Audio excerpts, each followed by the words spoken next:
ಭಾಗವತರಿಗೆಲ್ಲ ನಮಸ್ಕಾರಗಳು. ಶ್ರೀನಿವಾಸ ಇತಿ ಶ್ರೇಷ್ಠತೆಯ ಪಾತ್ರಂ ಗುಣಾನ್ವಿತಃ ಕೌಶಿಕೋನಂತರಂಗಾರ್ಯಶ್ಚಿರಂ ವಿಜೇತಾಂ ಭುವಿ ನಿಷ್ಠಾತ್ಮೀಯಭರಂ ವರಪ್ರದ ಗುರೋ ವೈರಾಗ್ಯ ಭಾಗ್ಯೋರಧೌ ವೇದಾಂತಾಮೃತಸಾರವಂತಮನಘಾತ್ ಶ್ರೀನಿವಾಸಾತ್ ಗುರೋಃ ಶ್ರೀಶೈಲಾನ್ವಯಕೌಸ್ತುಭस्य ತನಯಂ ಶ್ರೇಯೋನಿಧೇ ಶ್ರೀನಿಧೇಃ ವಂದೇ ಸಾಧುಕಟಾಕ್ಷಕೇಡಿನಿಲಯಂ ಶ್ರೀಕೃಷ್ಣಸದ್ದೇಶಿಕಂ ಶ್ರೀವಾಸರಂಗಪರಕಾಲमुनित्रयाप्तलक्ष्मात्मरक्षणे त्वैकागमान्तम् आचार्यभक्तिपरिपूतमनर्घशीलं गोपालदेशिकमुनिं गुरुमाश्रयामः। नारायणाख्यतिराजपदाब्जभृङ्गश्रीवासयोगिगुरुणार्पितभारमीशे भक्त्यादिपूर्णवरदारिकृपात्तचिह्नं श्रीनिवासमुनिवर्यमहं प्रपद्ये। श्रीनारायणयोगीन्द्रवरदारिकृपाश्रयं रङ्गेशपादविनतं श्रीनिवासमुनिं भजे। श्रीमान् वेङ्कटनाथार्य कवितार्किककेसरी वेदान्ताचार्यवर्यो मे सन्निधत्तां सदा हृदि गोनित्यमच्युतपदाम्बुजयुग्मरुक्मं व्यामोहतस्तरितराणि तनाय मेने अस्मद्गुरोर्भगवतोऽस्य देकसिन्धो रामानुजस्य चरणौ चरणं प्रपद्ये। विगाहे यामुनं तीर्थं साधुवृन्दावने स्थितं निरस्तजिह्मगस्पर्शेऽत्र कृष्णकृतादरः नाथेन मुनिनाथेन भवेयं नाथवानहं यस्य नैगमिकं तत्त्वमस्तामलकथाङ्गतं यस्य दारस्वरस्रोतोऽकुलामोदवासितं श्रुतीनां श्रमायालं शठारिं तमुपास्महे। वन्दे वैकुण्ठसेनान्यं देवं सूत्रवतीसकं यद्वेत्र शिखरस्पन्दे विश्वमेतद्व्यवस्थितं सह धर्मचरीं शौरेः सम्मन्त्रजगद्धितामनुग्रहमयीं वन्दे नित्यमज्ञातनिग्रहां कमप्याद्यं गुरुं वन्दे कमलागृहमेधिनं प्रवक्ता छन्दसां भक्ता पञ्चरात्रस्य स्वयं पार्थाय वसुदेवसुतं देवं कंसचाणूरमर्दनं देवकी परमानन्दं कृष्णं वन्दे जगद्गुरुं पार्थाय प्रतिबोधितां भगवता नारायणेन स्वयं व्यासेन ग्रथितां पुराणमुनिना मध्ये महाभारतम् अद्वैतामृतवर्षिणीं भगवतीमष्टादशाध्यायिनीम् अम्ब त्वामनुसन्दधामि भगवद्गीते भवद्वेषिणीं यत्पदाम्भोरुहध्यानविध्वस्ता शेषकल्मषः वस्तुतामुपयातोऽहं यामुनेयं नमामि तम् इति परिपृढो यद्गीतानामदर्शेदञ्जसा निगमपरिषन्नेदीयां संनिरामयमाशयं जननपदवी यातायातश्रमापहरां धियं जनेतु समे देवः श्रीमान् धनञ्जय सारथिः सन्तः सारल्यः चित्ततमः प्रमथिनीमिमां भजन्तु भगवद्गीता भाष्यतात्पर्यचन्द्रिकाम्। नमः।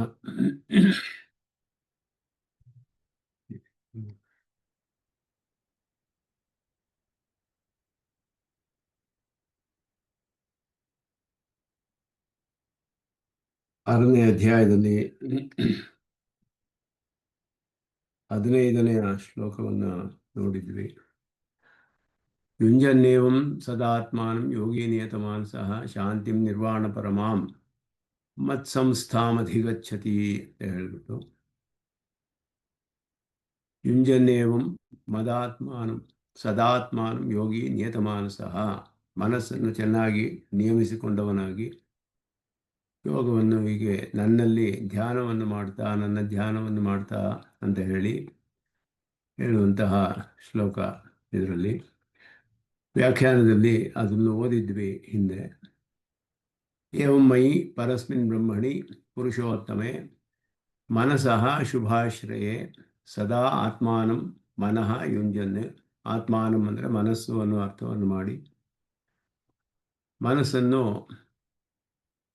ನಿಶ್ಚಲವಾದ ಮನಸ್ಸಿನಿಂದ ಅಂತ ಹೇಳಿ ಅದಕ್ಕೆ ಅರ್ಥ ಮಾಡ್ತಾರೆ. ನಿಯತಮಾನಸಃ ಅನ್ನೋದಕ್ಕೆ ಮನಸ್ಸನ್ನು ನಿಯಮನಗೊಳಿಸಿ ಅಂದರೆ ನಿಶ್ಚಲವಾಗಿ ಮಾಡಿ ಅಂತ ಅರ್ಥ. ನಿಯಮನಗೊಳಿಸಿ ಮತ್ಸ್ಪರ್ಶ ಪವಿತ್ರೀಕೃತ ಮಾನಸತೆಯ ನಿಶ್ಚಲ ಮಾನಸ. ಆದ್ದರಿಂದ ಅವನಿಗೆ ನಿಶ್ಚಲ ಮಾನಸಃ ಯೋಗಿ ಅಂತ ಹೇಳಿದ್ರೆ ಪರಮಾತ್ಮನಲ್ಲಿಯೇ ಮನಃ ಯುಂಜನ್, ಆತ್ಮಾನಂ ಯುಂಜನ್, ಮನಸ್ಸನ್ನು ನಿಯಮನಗೊಳಿಸಿ ಅದರಿಂದ ಅವನಿಗೆ ಪರಮಾತ್ಮನ ಒಂದು ಸ್ಮರಣೆಯಿಂದ ಪವಿತ್ರವಾದ ಮನಸ್ಸನ್ನು ಹೊಂದಿದವನಾಗಿ ಅದರಿಂದ ಉಂಟಾಗುವಂತಹ ಫಲ ನಿಶ್ಚಲವಾದ ಮನಸ್ಸು.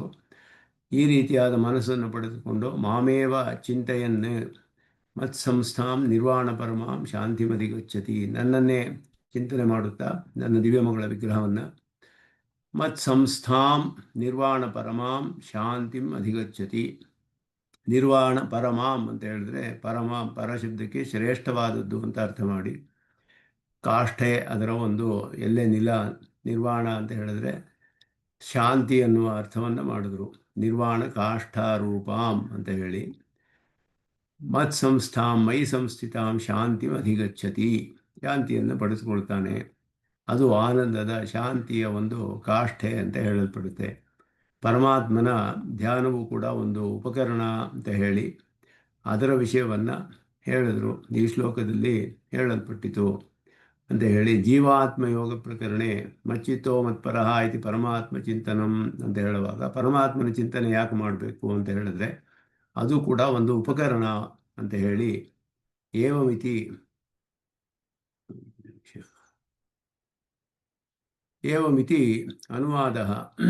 ಅನುವಾದೆ ಮಚ್ಚಿತ್ತಃ ಮತ್ಪರಃ ಇತ್ಯುಕ್ತ ಮಚ್ಛಬ್ದಾಭಿಪ್ರೇತಂ ಪರತ್ವಾದಿಕಂ ವಿವೃಣ್ವನ್ ಆಹಾ ಅಂತ ಹೇಳೋದು. ಪರತ್ವ ಮೊದಲಾದನ್ನೆಲ್ಲ ವಿವರಿಸ್ತಾರೆ. ಅದರಲ್ಲಿ ವಿವರಿಸಿ ಹೇಳ್ತಾ ಇರುವಂಥದ್ದು ಅರ್ಥಗಳನ್ನು ಮಯಿ ಅಂತ ಹೇಳಿಬಿಟ್ಟು ಅಂತ ಹೇಳಿ ಇದರಲ್ಲಿ ಅರ್ಥವನ್ನು ಏವಂ ಮಯಿ ಪರಸ್ಮಿನ್ ಬ್ರಹ್ಮಣಿ ಪುರುಷೋತ್ತಮೆ ಭಾಷ್ಯಕಾರರು ವ್ಯಾಖ್ಯಾನ ಮಾಡುವಾಗ ಮಯಿ ಅಂತ ಹೇಳಿದ್ರೆ ನನ್ನಲ್ಲಿ ಶ್ರೀಕೃಷ್ಣ ಪರಮಾತ್ಮನು ಹೇಳ್ತಾ ಇರೋದ್ರಿಂದ, ಪರಮಾತ್ಮನು ಯಾರು ಅಂತ ಹೇಳಿದ್ರೆ ಪರಬ್ರಹ್ಮನಾದವನೇ, ಪುರುಷೋತ್ತಮನಾದವನು. ಆದ್ದರಿಂದ ಅವನು ದಿವ್ಯಮಂಗಳ ವಿಗ್ರಹಯುಕ್ತನಾದವನು, ಶುಭಾಶ್ರಯ ಅಂತ ಹೇಳುವಂಥದ್ದು. ಆದ್ದರಿಂದ ಮಯಿ ಇತಿ ಅನುವಾದೆ, ಏವಂ ಇತಿ ಅನುವಾದೆ.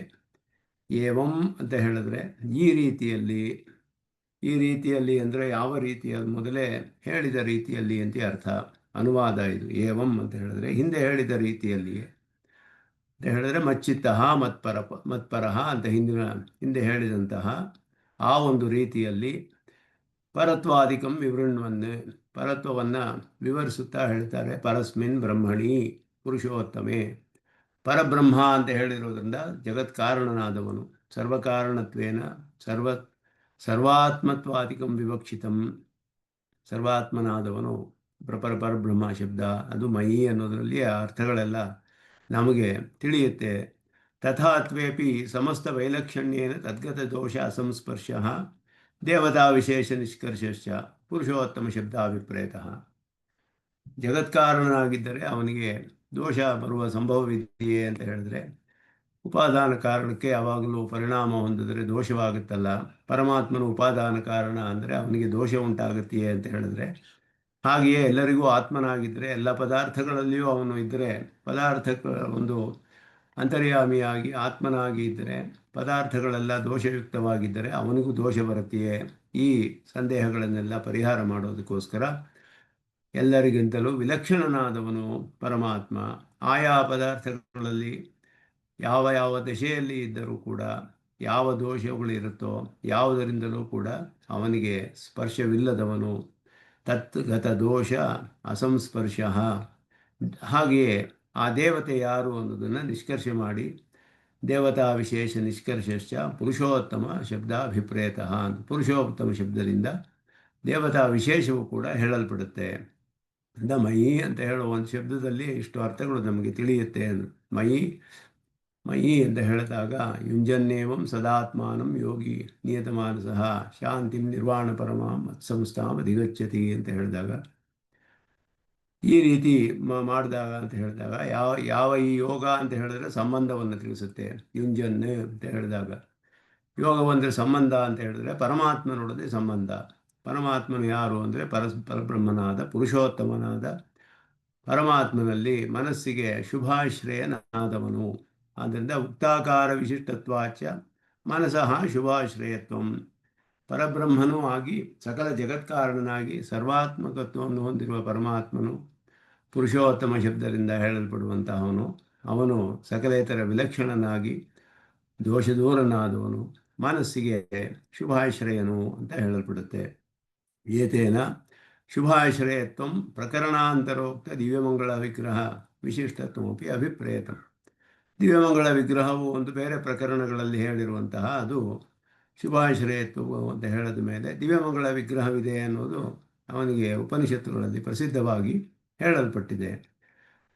ತತ್ರ ಆತ್ಮಶಬ್ದ ಪ್ರಕೃತ ಅನುವಾದ ಪರತೆಯ ಮನೋವಿಷಯ ಏವಂ ಅಂತ ಹೇಳಿರೋದ್ರಿಂದ ಇಲ್ಲಿ ಏವಂ ಸದಾ ಆತ್ಮಾನಂ ಯುಂಜನ್ ಅಂತ ಹೇಳಿರುವಾಗ ಏವಂ ಆತ್ಮಾನಂ ಯುಂಜನ್ ಹೀಗೆ ಅಂತ ಹೇಳಿರೋದ್ರಿಂದ ಇದು ಕೂಡ ಹಿಂದೆ ಹೇಳಿದ ಅರ್ಥವನ್ನೇ ಮಹಾತ್ಮಾನಂ ಶಬ್ದವು ಹಿಂದೆ ಹೇಳಿದ ಅರ್ಥವನ್ನೇ ಅನುವಾದ ಮಾಡಿ ತಿಳಿಸೋದರಿಂದ ಮನಸ್ಸು ಅನ್ನುವ ಅರ್ಥವನ್ನೇ ಇಲ್ಲಿಯೂ ಕೂಡ ಮಾಡಿದ್ರು ಭಾಷ್ಯಕಾರರು ಅಂತ ಹೇಳ್ತಾರೆ. ಅದರಿಂದ ಅನುವಾದ ಪರತೆಯ ಮನೋವಿಷಯ ಪ್ರಕೃತವಾದಂತಹ ಮನಸ್ಸಿನ ವಿಷಯವೇ ಇಲ್ಲಿಯೂ ಕೂಡ ಹೇಳಲ್ಪಟ್ಟಿದೆ. ಯುಂಜನ್ ಅಂತ ಹೇಳಿದಾಗ ನಿಯತಮಾನಸತ್ವಂ ಅನ್ನು ಅರ್ಥ ಮಾಡಿದ್ರು. ಯೋಗ ಅಂತ ಹೇಳಿದ್ರೆ ಸಂಬಂಧ, ಆ ಸಂಬಂಧ ಹೇಗೆ ಇರುತ್ತೆ ಅದರಲ್ಲಿ ಅಂತ ಹೇಳಿದ್ರೆ ಅವನಿಗೆ ನಿಶ್ಚಲವಾದ ಮನಸ್ಸು ಉಂಟಾಗುತ್ತೆ. ತತ್ರ ಆತ್ಮೆಯಲ್ಲಿ ತಚ್ಚ ನಿಶ್ಚಲಮಾನಸತ್ವಂ ಅಂತ ಹೇಳಿದ್ರು. ನಿಯತಮಾನಸತ್ವಂ ಅಂದರೆ ನಿಶ್ಚಲವಾದ ಮನಸ್ಸು, ಮನಸ್ಸನ್ನು ನಿಯತಗೊಳಿಸಿರುವುದು, ನಿಯಮಿತಗೊಳಿಸಿರುವುದು ಅಂದರೆ ಪರಮಾತ್ಮನಲ್ಲಿಯೇ ಅವನ ಶುಭಾಶ್ರಯದಲ್ಲಿ ನಿಯತಗೊಳಿಸಿ ತದುತ್ಪತ್ತವು ಹೇತೋರೇವ ಹೇತೋ ಇವಾಂತರ ಅವಾಂತರ ವ್ಯಾಪಾರ ಅಯಂ ಮತ್ಸ್ಪರ್ಶ ಅಂತ ಹೇಳಿ, ಈ ನಿಶ್ಚಲವಾದ ಮನಸ್ಸು ಈ ರೀತಿ ಅವನಿಗೆ ಉಂಟಾಗಬೇಕಾದರೆ ಯೋಗಿಯಲ್ಲಿ ಯೋಗದಶೆಯಲ್ಲಿ ಆತ್ಮಧ್ಯಾನ ಮಾಡುತ್ತಿರುವಾಗ ಪರಮಾತ್ಮನ ಧ್ಯಾನದಿಂದ ನಿಶ್ಚಲವಾದ ಮನಸ್ಸು ಬರೋದಕ್ಕೆ ಏನು ಕಾರಣ ಅಂತ ಹೇಳಿದ್ರೆ ಆ ಕಾರಣದಿಂದ ಬಂದಾಗುವ ಬೇರೆ ಪ್ರಯೋಜನಗಳೆಲ್ಲ ಏನು ಅಂತ ಹೇಳಿದ್ರೆ ಆ ಹೇತುವಿನ ಇನ್ನೊಂದು ಅವಾಂತರ ವ್ಯಾಪಾರ ಅಂತ ಹೇಳಿದ್ರು. ಬೇರೆ ಇನ್ನೊಂದು ಕೆಲಸ ಮಾಡುತ್ತೆ, ಅದು ಕಾರಣ. ಪರಮಾತ್ಮನ ಧ್ಯಾನ ಮಾಡಿದ್ರೆ ಯಾವುದು ಅಂದರೆ ಮತ್ಸ್ಪರ್ಶ ಅಂತ ಹೇಳಿದ್ರು. ಅವನ ಸ್ಪರ್ಶದಿಂದ ಎಲ್ಲ ಪವಿತ್ರವಾಗಿಬಿಡುತ್ತೆ. ಪವಿತ್ರೀಕೃತ ಮಾನಸತೆಯ ನಿಶ್ಚಲ ಮಾನಸ. ಅದರ ಇನ್ನೊಂದು ವ್ಯಾಪಾರವೇನು ಪರಮಾತ್ಮನ ಧ್ಯಾನದಿಂದ ಅಂದರೆ ಮನಸ್ಸೆಲ್ಲವೂ ಕೂಡ ಪವಿತ್ರವಾಗಿಬಿಡುತ್ತೆ ಅಂತ ಇಲ್ಲಿ ಹೇಳಲ್ಪಟ್ಟಿದೆ. ಮತ್ಸಂಸ್ಥಾಂ ಇತ್ಯಾದಿ ಪರಮ ಪ್ರಯೋಜನ. ನಿರ್ವಾಣ ಪರಮಾಂ ಇತ್ಯತ್ರ ನಿರ್ವಾಣಂ ಪರಮಂ ಯಸ್ಯಾಹ ಇತಿ ಸಮಾಸೆ ವಿಶೇಷಣ ವ್ಯತ್ಯಾಸ ಅಸ್ವಾರಸ್ಯಂ ನಿರ್ವಾಣ ಹೇತು ಶಾಂತೇಶ್ಚ ನಿಯತಮಾನಸಃ ಇತ್ಯನೇನ ಸಿದ್ಧತ್ವಾತ್ ಪುನರುಕ್ತಿಶ್ಚ ಸ್ಯಾತ್ ಪರಮಶಬ್ದಶ್ಚ ಅಸ್ವರಸಃ. ಇದೆಲ್ಲ ಕೂಡ ಹೇಗೆ ಸಮಾಸ ಮಾಡಬೇಕು ನಿರ್ವಾಣ ಪರಮಾಂ ಅನ್ನೋದಕ್ಕೆ ಅಂತ ಹೇಳಿ ನಿರ್ವಾಣಸ್ಯ ಪರಮಾಂ ಅಂತ ಸಮಾಸ ಮಾಡ್ತಾರೆ. ನಿರ್ವಾಣಸ್ಯ ಪರಮಾಂ ಅಂತ ಹೇಳಿ ಸಮಾಸವನ್ನು ಮಾಡಿ ಪರಮಶಬ್ದವು ಚರಮಾವಸ್ಥೆ ಅದರ ಕಾಷ್ಠೆಯನ್ನು ತಿಳಿಸುತ್ತೆ. ಪರಮಾವಸ್ಥಾ ವಿಷಯ ನಿರ್ವಾಣ ಕಾಷ್ಠ ಅಂದರೆ ನಿರ್ವಾಣದ ಒಂದು ಕಾಷ್ಠೆ, ನಿರ್ವಾಣಸ್ಯ ಪರಮಾಂ, ಆ ನಿರ್ವಾಣದ ಒಂದು ಎಲ್ಲೆ ನಿಲವಾದದ್ದು ಅಂತ ಹೇಳಿ ಶಾಂತಿಯ ಎಲ್ಲೆ ನಿಲ, ಅದು ನಿರ್ವಾಣ ಕಾಷ್ಠೆ ಅಂತ ಅರ್ಥ ಮಾಡ್ತಾರೆ. ಇಲ್ಲೇ ಹೋದರೆ ಬೇರೆ ಯಾವ ರೀತಿಯಲ್ಲಿ ಸಮಾಸ ಮಾಡಿದ್ರು ಅದಕ್ಕೆ ಸ್ವರಸವಾದ ಅರ್ಥವೂ ಇಲ್ಲಿ ಪ್ರಕರಣಕ್ಕೆ ಅನುಗುಣವಾಗಿ ಸಿಗೋದಿಲ್ಲ ಅಂತ ಹೇಳಿ ಪರಮಾತ್ಮನಿ ಸಂಸ್ಥಿತಾಚ ಶಾಂತಿ ಅಶನಾಯಾದಿ ಷಡೂರ್ಮಿ ರಾಹಿತ್ಯ ರೂಪ. ಊರ್ಮಿ ಷಟ್ಕಗಳು ಯಾವುದೂ ಇರೋದಿಲ್ಲ ಪರಮಾತ್ಮನಲ್ಲಿ ಇರುವ ಶಾಂತಿ ಯಾವುದು ಅದು ನಮ್ಮ ಮನಸ್ಸಿಗೂ ಉಂಟಾಗುತ್ತೆ ಅಂತ ಹೇಳ್ತಾರೆ. ಯೋಗಿಗೆ ತನ್ನ ಮನಸ್ಸಲ್ಲಿಯೂ ಉಂಟಾಗುತ್ತೆ. ಪರಮಾತ್ಮನಲ್ಲಿರುವ ಶಾಂತಿ ಅವನ ದಿವ್ಯಮಂಗಳ ಧ್ಯಾನದಿಂದಲೇ ಇವನಿಗೆ ಲಭಿಸುತ್ತೆ ಅಂತ ಹೇಳಿ ಅವನಲ್ಲಿರುವ ಶಾಂತಿ ಯಾವುದು ಅಂದರೆ ಊರ್ಮಿ ಷಟ್ಕಗಳು ಇಲ್ಲದೇ ಇರುವಂಥದ್ದು. ಊರ್ಮಿ ಷಟ್ಕ ರಹಿತವಾದದ್ದು ಪರಮಾತ್ಮನಲ್ಲಿ ಇರುವ ಶಾಂತಿ. ಅದನ್ನು ಧ್ಯಾನ ಮಾಡಿದವನಿಗೆ ಅದೇ ರೀತಿ ಊರ್ಮಿ ಷಟ್ಕ ರಾಹಿತ್ಯವೂ ಸಿಗುತ್ತೆ ಅಂತ ಹೇಳಿ ಅದರಲ್ಲಿ ಅಶನಾಯ ಪಿಬಾಸ ಹಾಗೆಯೇ ಸುಖ ದುಃಖ ಮೊದಲಾದದ್ದೆಲ್ಲ ಹೇಳಲ್ಪಟ್ಟಿದೆ. ಮನಸ್ಸಿನ ಸಂಬಂಧ, ಪ್ರಾಣ ಸಂಬಂಧದ ವಿಷಯಗಳು, ಹಸಿವು ಬಾಯಾರಿಕೆಗಳು ಪ್ರಾಣಕ್ಕೆ ಸಂಬಂಧಿಸಿದ್ದು, ಸುಖ ದುಃಖಗಳೆಲ್ಲ ಮನಸ್ಸಿಗೆ ಸಂಬಂಧಿಸಿದ್ದು, ಹಾಗೆಯೇ ಜರ ಮೃತ್ಯು ಮೊದಲಾದೆಲ್ಲ ದೇಹಕ್ಕೆ ಸಂಬಂಧಿಸಿದ್ದು. ಇದು ಯಾವುದು ಕೂಡ ಅವನಿಗೆ ಈ ರೀತಿ ಊರ್ಮಿ ಷಟ್ಕಗಳು ಇರೋದಿಲ್ಲ ಅವನಿಗೆ ಅಂತ ಹೇಳಲ್ಪಟ್ಟಿದೆ. ಆದ್ದರಿಂದ ಇದೆಲ್ಲವೂ 6 ವಿಷಯಗಳು ಅದು ಪರಮಾತ್ಮನಲ್ಲಿ ಇಲ್ಲದೇ ಇರುವ ವಿಷಯ ಇವನಿಗೆ ಲಭಿಸುತ್ತೆ. ಅಲ್ಲಿ ಯಾವುದಿಲ್ಲವೋ ಇವನ ಮನಸ್ಸಿನಲ್ಲಿಯೂ ಆ ರೀತಿಯ ಶಾಂತಿ ಉಂಟಾಗುತ್ತೆ, ಅದೆಲ್ಲವೂ ರಹಿತವಾಗುತ್ತೆ ಮನಸ್ಸು. ಮೈ ಸಂಸ್ಥಿತಾಂ ಶಾಂತಿಂ ಇತ್ಯೇತದೇವ ಶುಭಾಶ್ರಯೇ ಸ್ಥಿತಂ ಇತ್ಯಂತೇನ ವಿವೃತಂ. ಮಯಿ ಸಂಸ್ಥಿತಾಂ ಶಾಂತಿಂ ಅಂದರೆ ಶುಭಾಶ್ರಯದಲ್ಲಿ ಇರುವಂತಹದ್ದು. ಶುಭಾಶ್ರಯೇ ಸ್ಥಿತಿಂ ಅನ್ನೋವರೆಗೂ ಇಲ್ಲಿ ಅವರ ವ್ಯಾಖ್ಯಾನದಲ್ಲಿ ಹೇಳಲ್ಪಟ್ಟಿದೆ ಅಂತ ಹೇಳಿದ್ರು. ಆದ್ದರಿಂದ ಅಲ್ಲಿಯವರೆಗೂ ಅರ್ಥವನ್ನು ಅದರಲ್ಲಿ ಅರ್ಥ ಮಾಡ್ಕೊಳ್ಬೋದು ಅಂತ ಹೇಳಿದ್ರು. ಪರಮಾತ್ಮನ ಶುಭಾಶ್ರಯೇ ಮನಸಃ ಶುಭಾಶ್ರಯೇ ಸದಾ ಆತ್ಮಾನಂ ಮನಃ ಯುಂಜನ್ ಮತ್ಸಂಸ್ಥಾಮೈ ಸಂಸ್ಥಿತಾಂ ಶಾಧಿಮತಿ ಗಚ್ಚತಿ ಅಂತ ಹೇಳಿ ಈ ರೀತಿ ಪರಮಾತ್ಮನ ಧ್ಯಾನವು ಒಂದು ಬಹಳ ಪ್ರಮುಖವಾದ ಪ್ರಧಾನವಾದ ಉಪಕರಣ.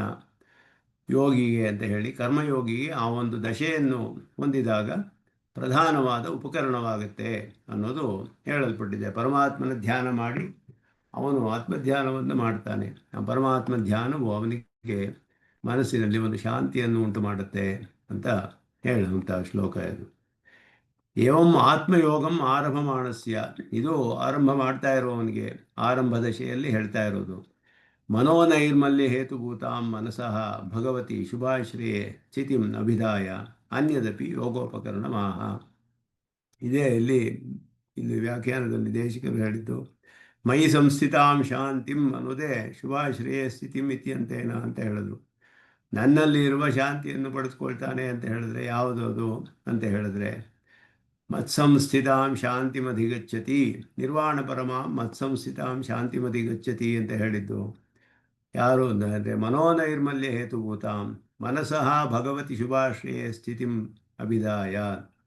ಭಗವತಿ ಶುಭಾಶ್ರಯೇ ಸ್ಥಿತಿಂ, ಮನಸ್ಸಿನ ಪರಿಶುದ್ಧಿಗೆ ಪವಿತ್ರತೆಗೆ ಕಾರಣವಾದ ಮನಸಃ ಭಗವತಿ ಶುಭಾಶ್ರಯೇ ಸ್ಥಿತಿಂ, ಆ ಮನಸ್ಸು ಪರಮಾತ್ಮನ ಶುಭಾಶ್ರಯದಲ್ಲಿ ನೆಲೆಸಿರುವಂತಹದ್ದು. ಅದುವೇ ಅದನ್ನು ಹೇಳಿ ಇನ್ನೊಂದು ಯೋಗೋಪಕರಣವನ್ನು ಮತ್ತೆ ಮುಂದಿನ ಶ್ಲೋಕದಲ್ಲಿ ಉಪದೇಶ ಮಾಡ್ತಾನೆ ಕೃಷ್ಣನು. ನ ಅತ್ಯಶ್ನತಸ್ತು ಯೋಗೋಸ್ತಿ ನ ಚೈಕಾಂತಂ ಅನಶ್ನತಃ ನ ಚ ಅತಿ ಸ್ವಪ್ನಶೀಲಸ್ಯ ಜಾಗ್ರತೋ ನೈವ ಚ ಅರ್ಜುನ ಯುಕ್ತಾಹಾರ ವಿಹಾರಸ್ಯ ಯುಕ್ತಚೇಷ್ಟಸ್ಯ ಕರ್ಮಸು ಯುಕ್ತ ಸ್ವಪ್ನಾವಬೋಧಸ್ಯ ಯೋಗೋ ಭವತಿ ದುಃಖ ಅಂತ ಹೇಳಿದ್ರು. ಈ ಶ್ಲೋಕದಲ್ಲಿ ಅವನಿಗೆ ಮಿಕ್ಕ ಕೆಲವು ಉಪಕರಣಗಳೆಲ್ಲ ಇದರಲ್ಲಿ ಹೇಳಲ್ಪಡುತ್ತೆ. ಆ ಯೋಗಿಗೆ ಅನೇಕ ಉಪಕರಣಗಳು ಹೇಳಲ್ಪಟ್ಟಿತು ಇದುವರೆಗೂ. ಆ ಒಂದು ಉಪಕರಣಗಳಲ್ಲಿ ಈ ಅಧಿಕವಾದ ಕೆಲವು ಕಡೆಯಲ್ಲಿ ಬೇಕಾದಂತಹ ಇನ್ನು ಕೆಲವು ಉಪಕರಣಗಳು ಇಲ್ಲಿ ಹೇಳಲ್ಪಡುತ್ತೆ. ಯಾವ್ಯಾವುದು ಅದು ಅಂತ ಹೇಳಿದ್ರೆ ನ ಅತ್ಯಶ್ನತಃ. ಅತ್ಯಶ್ನತಃ ಅಂದರೆ ಅತಿಯಾಗಿ ತಿನ್ನುವವನು ಅಂತ ಅರ್ಥ. ಅತ್ಯಶನ ಅನಶನೆ ಯೋಗ ವಿರೋಧಿನಿ, ತಿಂದೇ ಇರುವಂತಹದ್ದು. ಅನಶ್ನತಃ ಅತ್ಯಶ್ನತಃ ಈ ಎರಡು ಕೂಡ ಅವನಿಗೆ ಅದರಿಂದ ಏನಾಗುತ್ತೆ ಅಂತ ಹೇಳಿದ್ರೆ ನಚ ಐಕಾಂತ್ಯಂ ಅಂತ ಹೇಳಿದ್ರು. ನಚೈಕಾಂತಂ ಅನಶ್ನತಃ, ಏಕಾಂತ್ಯವು ಸಿಗಿಸೋದಿಲ್ಲ ಅವನಿಗೆ. ಏಕಾಂತ್ಯ ಅಂದರೆ ಧ್ಯಾನ ಮಾಡುವುದಕ್ಕೆ ಅವನ ಮನಸ್ಸು ಒಂದು ಕಡೆ ನೆಲೆಸಿರಬೇಕು. ಅತಿಯಾಗಿ ಊಟ ಮಾಡಿದ್ರೆ ಧ್ಯಾನದಲ್ಲಿ ಅವನಿಗೆ ಮನಸ್ಸು ಒಂದು ಕಡೆ ನಿಲ್ಲೋದಿಲ್ಲ. ಏನು ಊಟ ಮಾಡದೇ ಇದ್ರೂ ಕೂಡ ಮನಸ್ಸು ಒಂದು ಕಡೆ ನಿಲ್ಲೋದಿಲ್ಲ. ಆದ್ದರಿಂದ ಇದೆರಡು, ಅತಿಯಾದ ಅಥವಾ ಏನು ತಿನ್ನದೇ ಇರುವಂತಹದ್ದು, ಅತಿಯಾಗಿ ತಿನ್ನುವುದು, ಎರಡು ಕೂಡ ಅವನಿಗೆ ಏಕಾಂತತೆಗೆ ವಿರೋಧ. ಆದ್ದರಿಂದ ಇದು ಯೋಗಕ್ಕೆ ವಿರೋಧಿನಿ, ಯೋಗ ವಿರೋಧಿನಿ. ಯೋಗ ಅಂದರೆ ಅದೇನೆ. ನಚ ಅತಿ ಸ್ವಪ್ನಶೀಲಸ್ಯ, ಅತ್ಯಧಿಕವಾಗಿ ನಿದ್ದೆ ಮಾಡುವಂಥವನು ಅಂತ ಅರ್ಥ. ಜಾಗ್ರತಃ ನೈವಚ ಅರ್ಜುನ, ಬಹಳ ಹೆಚ್ಚಾಗಿ ಎದ್ದಿರುವಂತಹದ್ದು. ಎಲ್ಲವನ್ನು ಮಿತವಾಗಿ ಮಾಡಬೇಕು ಅನ್ನೋದು ಇಲ್ಲಿ ಅದು ಒಂದು ಉಪಕರಣ ಯೋಗಕ್ಕೆ. ಯುಕ್ತಾಹಾರ ವಿಹಾರಸ್ಯ ಯುಕ್ತ ಚೇಷ್ಟಸ್ಯ ಕರ್ಮಸು. ಯುಕ್ತಾಹಾರ ವಿಹಾರಸ್ಯ, ಆಹಾರ ವಿಹಾರಗಳು ಯುಕ್ತವಾಗಿ ಇರಬೇಕು, ಹಿತವಾಗಿ. ತಥಾ ಅತಿಮಾತ್ರ ಸ್ವಪ್ನ ಜಾಗರಿಯೇ, ಅತ್ಯಧಿಕವಾಗಿ ನಿದ್ದೆ ಮಾಡುವುದು, ಅತ್ಯಧಿಕವಾಗಿ ಎದ್ದಿರುವುದು, ಇದೆಲ್ಲವೂ ಕೂಡ ವಿರೋಧ ಅಂತ ಹೇಳಿದ್ರು. ಅದೆಲ್ಲವೂ ಕೂಡ ವಿರೋಧ. ಯುಕ್ತ ಸ್ವಪ್ನಾವಬೋಧಸಿ ಯೋಗಿ ಭವತಿ ದುಃಖ. ಎಲ್ಲ ಸರಿಯಾಗಿ ಮಿತವಾಗಿ ಹಿತವಾಗಿದ್ದರೆ ಆ ಯೋಗವು ಅವನಿಗೆ ತನ್ನ ದುಃಖವನ್ನೆಲ್ಲ ನಾಶ ಮಾಡಿ ಸುಖವಾಗಿರುತ್ತೆ ಅಂತ ಹೇಳಿದರು. ನಚ ಅತಿ ಆಯಾಸ ಅನಾಯಾಸವು ಯುಕ್ತ ಕರ್ಮಸ್ಯ ಚೇಷ್ಟಸು ಅಂತ, ಯುಕ್ತ ಚೇಷ್ಟಸ್ಯ ಕರ್ಮಸು ಅನ್ನುವಾಗ ವಿಶೇಷವಾದ ಅರ್ಥ ಮಾಡ್ತಾರೆ. ಯುಕ್ತ ಚೇಷ್ಟಸ್ಯ ಕರ್ಮಸು, ಕರ್ಮಗಳಲ್ಲಿ ಎಷ್ಟು ಬೇಕೋ ಅಷ್ಟು ತೊಡಗುವಂತಹದ್ದು ಅಂತ. ಅಂದರೆ ಇದು ನಿತ್ಯ ನೈಮಿತ್ತಿಕ ಕರ್ಮವಲ್ಲ, ಅದನ್ನು ಮಾಡಲೇಬೇಕು. ಬೇರೆ ಕರ್ಮಗಳಲ್ಲಿ ಅತಿಯಾಗಿ ಬೇರೆ ಕರ್ಮಗಳಲ್ಲಿ ತೊಡಗುವುದು ಅತಿಯಾಗಿ ಆಯಾಸವಾಗುತ್ತೆ. ಅದರಿಂದ ಇವನಿಗೆ ಯೋಗ ಕಾಲದಲ್ಲಿ ಧ್ಯಾನ ಅನ್ನೋದು ಸಿದ್ಧಿಸೋದಿಲ್ಲ. ಮನಸ್ಸು ಬೇರೆ ಕಡೆ ಹೋಗಿಬಿಡುತ್ತೆ, ವಿಚಲಿತವಾಗಿಬಿಡುತ್ತೆ. ಆದ್ದರಿಂದ ಅತಿಯಾಗಿ ಆಯಾಸ ಅನಾಯಾಸ, ಏನು ಮಾಡದೇ ಇದ್ರೂ ಆಗೋದಿಲ್ಲ. ಎಷ್ಟು ಬೇಕೋ ಅದು ಮಾಡಬೇಕಾಗುತ್ತೆ. ಕರ್ಮಗಳು ಎಷ್ಟು ಬೇಕೋ ಅಷ್ಟನ್ನು ಮಾಡಿಕೊಂಡು ಅತಿಯಾಗಿ ಆಯಾಸ ಪಡದೆ ಕರ್ಮಗಳನ್ನು ಮಾಡಬೇಕು. ಆದ್ದರಿಂದ ಅತಿ ಆಯಾಸ ಅನಾಯಾಸವು. ಮಿತಾಹಾರ ವಿಹಾರಸ್ಯ, ಮಿತಾಯಾಸಸ್ಯ ಮಿತಸ್ವಪ್ನಾವಬೋಧಸ್ಯ ಸಕಲ ದುಃಖ ಬಂಧನಾಶನ ಯೋಗ ಸಂಪನ್ನೋಬಹುದು. ದುಃಖ ಅಂತ ಹೇಳಿದ್ರೆ ಬಂಧವನ್ನು ನಾಶಪಡಿಸೋದು, ಅದುವೇ ದುಃಖ ಇವನಿಗೆ. ಆದ್ದರಿಂದ ಎಲ್ಲವೂ ಮಿತವಾಗಿರಬೇಕು ಅಂತ ಹೇಳಿದ್ರು. ಮಿತವಾಗಿ ಹಿತವಾಗಿರುವಂಥದ್ದು ಅದು ಬಹಳ ಮುಖ್ಯವಾದ ಯೋಗಕ್ಕೆ ಉಪಕರಣಗಳು. ಆದ್ದರಿಂದ ಇದುವರೆಗೂ ಉಚಿತ ದೇಶ ಪ್ರಭೃತಿ ಪರಮಾತ್ಮನ ಚಿಂತನ ಪರ್ಯಂತಂ ಹಿ ಹತ್ರ ಯೋಗೋಪಕರಣಮೇವ. ಇಲ್ಲಿವರೆಗೂ ಎಲ್ಲ ಯೋಗೋಪಕರಣಗಳೇ. ಇಲ್ಲಿಯವರೆಗೂ ಹೇಳಲ್ಪಟ್ಟಿದ್ದು ಹಿಂದಿನ ಶ್ಲೋಕದವರೆಗೆ ಪರಮಾತ್ಮನ ಚಿಂತನೆಯವರೆಗೆ ಉಚಿತವಾದ ದೇಶದಲ್ಲಿ ಕುಳಿತುಕೊಂಡು ನಾತ್ಯುಚ್ಛ್ರಿತಂ ನಾತಿ ನೀಚ ಮೊದಲಾದ ಹೇಳಲ್ಪಟ್ಟಿದ್ದು. ಹೇಗೆ ಕುಳಿತುಕೊಳ್ಬೇಕು, ಯಾವ ರೀತಿ ಆಸನವಿರಬೇಕು, ಇದೆಲ್ಲ ಹೇಳಿರೋದು ಪರಮಾತ್ಮನ ಚಿಂತನೆಯನ್ನು ಸೇರಿ ಅಲ್ಲಿಯವರೆಗೂ ಎಲ್ಲ ಯೋಗಕ್ಕೆ ಉಪಕರಣಗಳು, ಅದಕ್ಕೆ ಎಲ್ಲ ಸಹಾಯ ಮಾಡುವಂತಹದ್ದು, ಆಕ್ಸೆಸರೀಸ್ ಅಂತ ಹೇಳೋದು, ಅಂಗಗಳಂತೆ ಉಪಕರಣಗಳು. ಈಗ ಅದಕ್ಕಿಂತ ಇನ್ನೂ ಹೆಚ್ಚಾದ ಕೆಲವು ಉಪಕರಣಗಳು ಹೇಳಲ್ಪಡುತ್ತವೆ. ಅನ್ಯದಪಿ ಅಂತ ಹೇಳಿದ್ರು. ಯೋಗೋಪಕರಣಂ ಯೋಗೋಪಕಾರಕಂ, ಉಪಕಾರ, ಯೋಗಕ್ಕೆ ಉಪಕಾರಕವಾಗುವಂಥ. ಅತ್ಯಶನಾದೇಹ ಯೋಗ ವಿರೋಧಿತ್ವಂ ನ ಅತ್ಯಶ್ನತಃ ಇತಿ ಶ್ಲೋಕಸ್ಯ ಅರ್ಥ. ಹೆಚ್ಚಾಗಿ ತಿನ್ನುವುದು ಮೊದಲಾದ್ದು ಯೋಗಕ್ಕೆ ಹೇಗೆ ವಿರೋಧವಾಗುತ್ತೆ ಅಂತ. ಮಿತಾಹಾರಾದೇಸ್ತು ಯೋಗ ಉಪಯುಕ್ತತ್ವಂ ಯುಕ್ತಾಹಾರೇತಿ ಶ್ಲೋಕೇನ ಉಚ್ಯತೆ ಇತಿ ವ್ಯತಿರೇಕತಃ ಅನ್ವಯತಶ್ಚ ಏಕ ಏವ ಅರ್ಥಃ ಸ್ಥಿರೀಕ್ರಿಯತೆ ಇತಿ ವಿಭಾಗಂ ಅಭಿಪ್ರೇತ್ಯ ಅತ್ಯಶನೇತಿ. ಭಾಷಿಕಾರ ವ್ಯಾಖ್ಯಾನ ಮಾಡಿದಾಗ 2 ಶ್ಲೋಕಗಳು ಇದೆ ಅಲ್ಲಿ. ನಾತಿ ಅಶ್ನತಸ್ತು ಅತ್ಯಶ್ನತಃ ಅನಶ್ನತಃ ಮೊದಲಾದ್ದು ಹೇಳಿದ್ದೆಲ್ಲ ವಿರೋಧಿಗಳನ್ನು ಹೇಳುತ್ತೆ. ಇದೆಲ್ಲ ಕಡೆ ಉಪಯುಕ್ತವಾದದ್ದು, ಯುಕ್ತಾಹಾರ ವಿಹಾರ ಮೊದಲಾದ್ದು ಉಪಯುಕ್ತವಾದದ್ದು. ಆದ್ದರಿಂದ ಇದು ಅತಿಯಾದದ್ದು ಬಿಡಬೇಕು, ಮಿತವಾದದ್ದನ್ನು ಮಾಡಬೇಕು. ಇದರಿಂದ 2 ಅನ್ವಯ ವ್ಯತಿರೇಕ ರೂಪದಲ್ಲಿ ಯಾವುದು ಮಾಡಬೇಕು ಯಾವುದು ಬಿಡಬೇಕು ಆ ಒಂದು ದೃಷ್ಟಿಯಿಂದ 2 ಶ್ಲೋಕಗಳಲ್ಲಿ ಹೇಳಲ್ಪಟ್ಟಿದೆ. ಮೊದಲು ಹೇಳಿದ್ದದ್ದು ವ್ಯತಿರೇಕ, ಯಾವುದನ್ನು ಮಾಡಬಾರ್ದು ಅಂತ. ಆಮೇಲೆ ಯಾವುದನ್ನು ಮಾಡಬೇಕು ಅನ್ನೋದು, ಯಾವುದು ಉಪಯುಕ್ತವಾಗುತ್ತೆ ಅನ್ನೋದು ಅನ್ವಯದಿಂದ, ಯಾವುದು ಅನುಪಯುಕ್ತ ಅನ್ನೋದು ವಿರೋಧವಾದದ್ದು ಅನ್ನೋದು ವ್ಯತಿರೇಕ. ಈ 2 ರೀತಿಯಲ್ಲಿ 2 ಶ್ಲೋಕಗಳಲ್ಲಿ ಹೇಳಲ್ಪಟ್ಟಿದೆ ಯೋಗಿಗೆ ಉಪಕರಣಗಳು. ಯುಕ್ತಾಹಾರೇತಿ ಶ್ಲೋಕೆ ವಿಹಾರ ಆಯಾರ್ಷಯೋರಪಿ ಉಕ್ತತ್ವಾತ್ ಪೂರ್ವತ್ರಾಪಿ ತಾವೇ ಅಭಿಪ್ರಾಯತವು ಇತಿ ದರ್ಶಯಿತು ಅತಿವಿಹಾರ ಅವಿಹಾರವು ಅತ್ಯಾಯಾಸ ಅನಾಯಾಸವು ಇತಿ ಉಕ್ತಂ. ಎಲ್ಲ ಹಿಂದೆ ಹೇಳಿದ್ದು ಅದುವೇ, ಅದನ್ನು 2 ಸೇರಿಸಿ ಇಲ್ಲಿ ವ್ಯಾಖ್ಯಾನ ಮಾಡಿದ್ದಾರೆ ಅಂತ ಹೇಳಿದ್ರು. ಜಾಗ್ರತಃ ಇತ್ಯತ್ರಾಪಿ ಅತಿ ಅನುಶಂಸನೀಯ. ಇಲ್ಲಿ ಜಾಗ್ರತಃ ಒಂದೊಂದಕ್ಕೂ ಹೇಳಬೇಕಾಗಿಲ್ಲ. ಶ್ಲೋಕದಲ್ಲಿ ಹೇಳಿದಾಗ ನಚ ಅತಿ ಸ್ವಪ್ನಶೀಲಸ್ಯ ಜಾಗ್ರತೋ ನೈವ ಚ ಅರ್ಜುನ ಅಂತ ಹೇಳಿದಾಗ ಜಾಗ್ರತೆ ಅನ್ನೋದಕ್ಕೆ ಅತಿ ಅನ್ನೋದು ಹೇಳಲಿಲ್ಲ. ಅತಿ ಅನ್ನೋದನ್ನು ನಾವು ಸೇರಿಸ್ಕೊಳ್ಬೇಕು. ಅತಿಯಾಗಿ ಇಲ್ಲ, ಯಾವುದು ಬಿಡಬೇಕು ಯಾವುದು ವಿರೋಧ ಅಂತಲೇ ಎಲ್ಲ ಶ್ಲೋಕದಲ್ಲಿ ಹೇಳ್ತಾ ಇರೋದ್ರಿಂದ ಎಲ್ಲವೂ ವಿರೋಧವಾದದ್ದು. ಅದು ಅತಿಯಾಗಿ ಮಾಡುವಂಥದ್ದೆಲ್ಲ ವಿರೋಧ, ಮಿತವಾಗಿ ಮಾಡುವುದೆಲ್ಲ ಉಪಯುಕ್ತ. 2 ಶ್ಲೋಕದಲ್ಲಿ ಅದು ಹೇಳಲ್ಪಟ್ಟಿದೆ.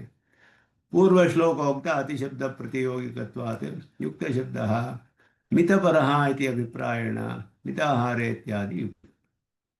ಅತಿ ಅಂತ ಹಿಂದಿನ ಶ್ಲೋಕದಲ್ಲಿ ಅತ್ಯಶನತಃ ಅಂತ ಎಲ್ಲ ಹೇಳಿರೋದ್ರಿಂದ ಅದಕ್ಕೆ ಅನುಗುಣವಾಗಿ ಪ್ರತಿಯೋಗಿ ಯಾವುದು ಅಂದರೆ ಮಿತವಾದದ್ದು, ಅತಿಯಾದದ್ದು ಮಿತವಾದದ್ದು. ಆದ್ದರಿಂದ ಯುಕ್ತಾಹಾರ ಅನ್ನುವ ಯುಕ್ತ ಶಬ್ದಕ್ಕೆ ಮಿತ ಅನ್ನುವ ಅರ್ಥವನ್ನು ಮಾಡ್ತಾರೆ.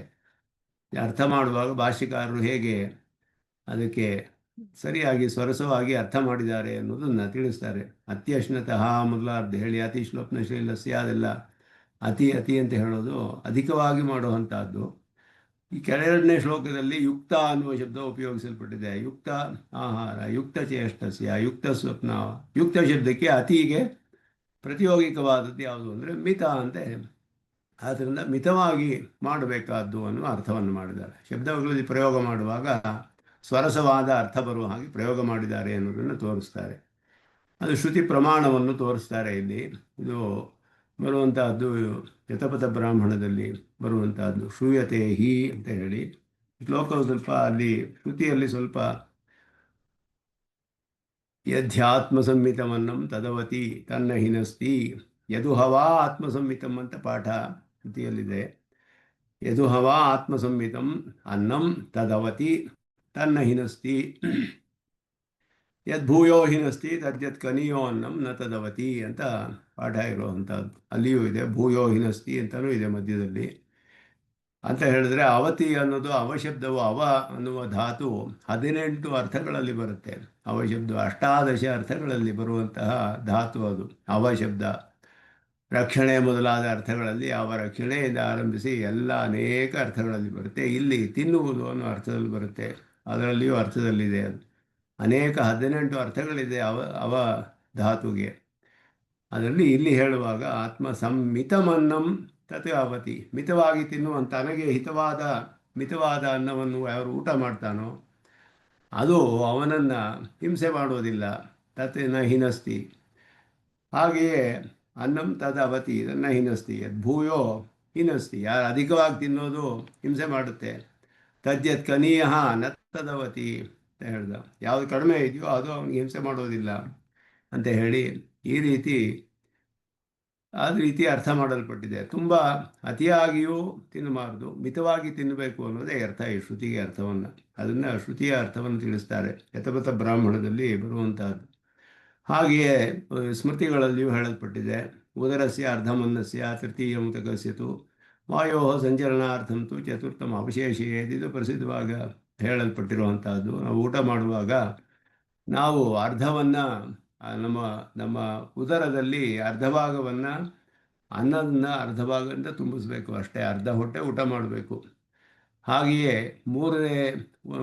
4 ಭಾಗ ಮಾಡಿದ್ರೆ ಅದರಲ್ಲಿ ಅರ್ಧ ಭಾಗವನ್ನು ಅನ್ನ, 4ನೇ 1 ಭಾಗ ಅದಕ್ಕೆ ನೀರಿಗೆ ಬಿಡಬೇಕು, ಇನ್ನು 4ನೇ 1 ಭಾಗವನ್ನು ಗಾಳಿಗೆ ಬಿಡಬೇಕು.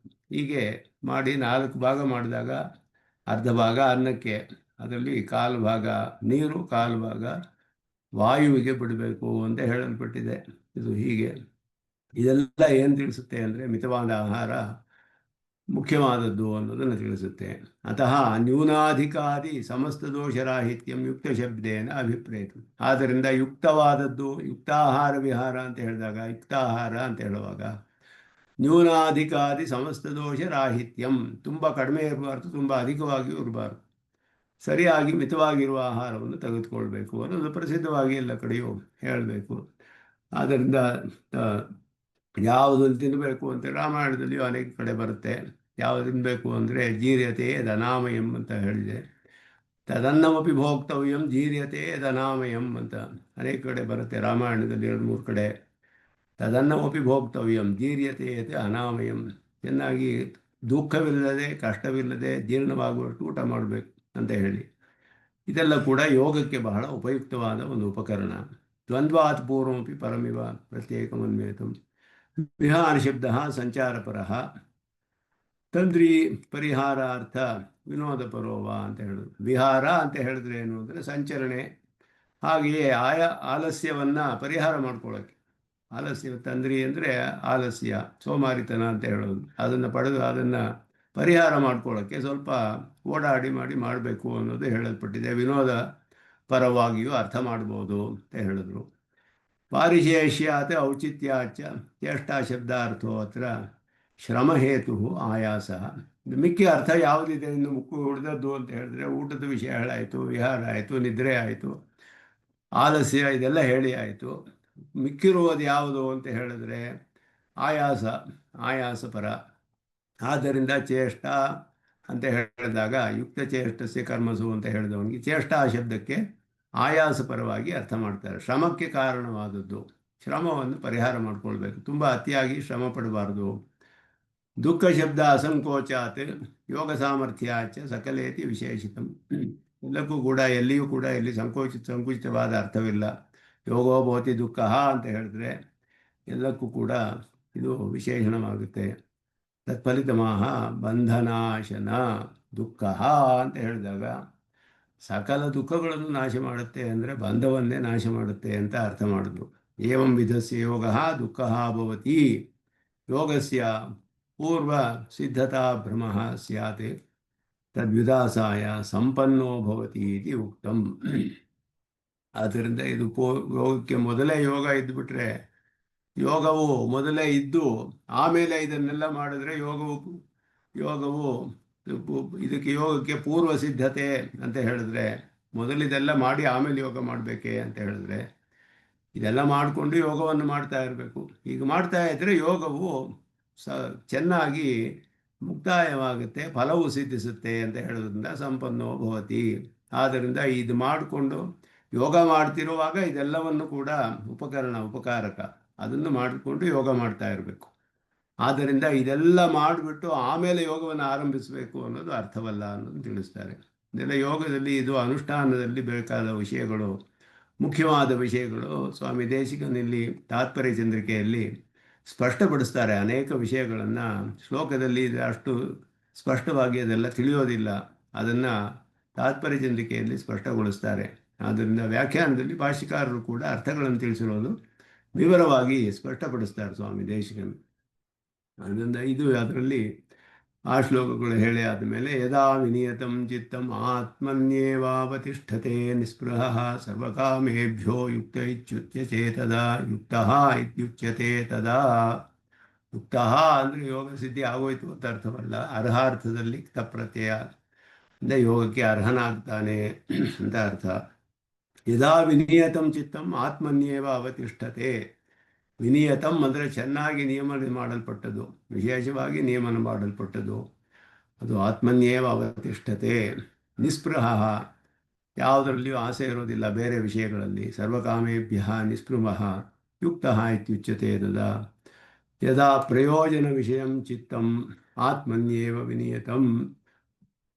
ಪ್ರಯೋಜನ ವಿಷಯಂ ಚಿತ್ತಂ ಅಂತ ಹೇಳಿದ್ರೆ, ಚಿತ್ತ ಅಂದರೆ ಚಿಂತನೆ ಮಾಡುವುದು. ಪ್ರಯೋಜನ, ಯಾವ ಪ್ರಯೋಜನ ಬೇಕು ಇವನಿಗೆ ಅಂದರೆ ಆತ್ಮಾವಲೋಕನವೇ ಪ್ರಯೋಜನ.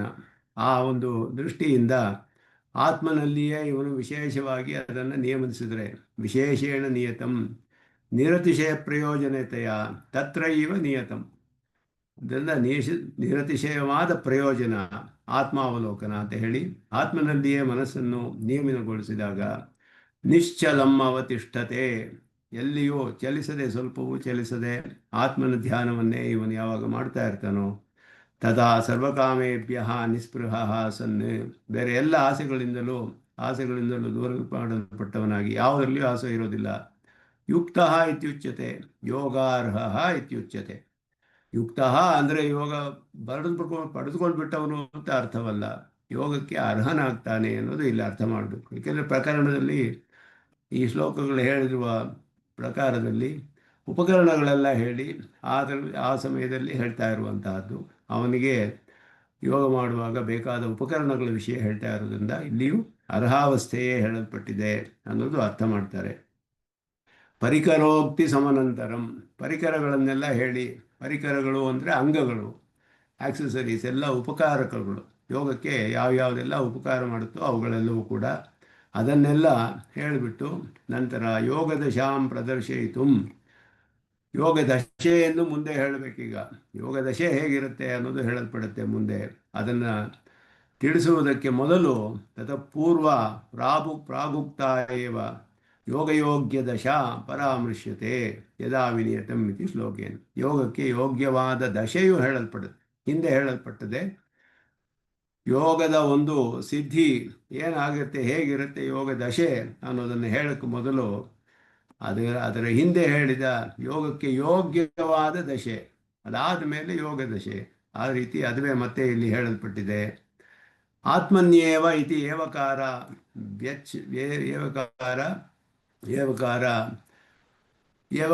ವ್ಯಚ್ಛೇದ್ಯ ಕ್ಷುದ್ರ ಪ್ರಯೋಜನಾಂತರ ಜ್ಞಾಪನಾಯ.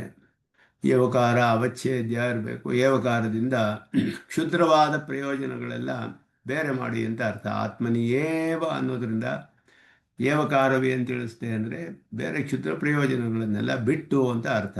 ಏವಕಾರವು ಆತ್ಮನಲ್ಲಿಯೇ, ಬೇರೆ ಯಾವುದರಲ್ಲಿಯೂ ಇಲ್ಲ ಅಂತ ಆನಂದ ಇದು ಅದನ್ನು ಅರ್ಥವನ್ನು ತಿಳಿಸುತ್ತೆ. ಸಾಮಾನ್ಯತಃ ಪ್ರಯೋಜನ ವಿಷಯಂ ಇತಿ ಉಕ್ತಂ ಅಂತ ಹೇಳುದು.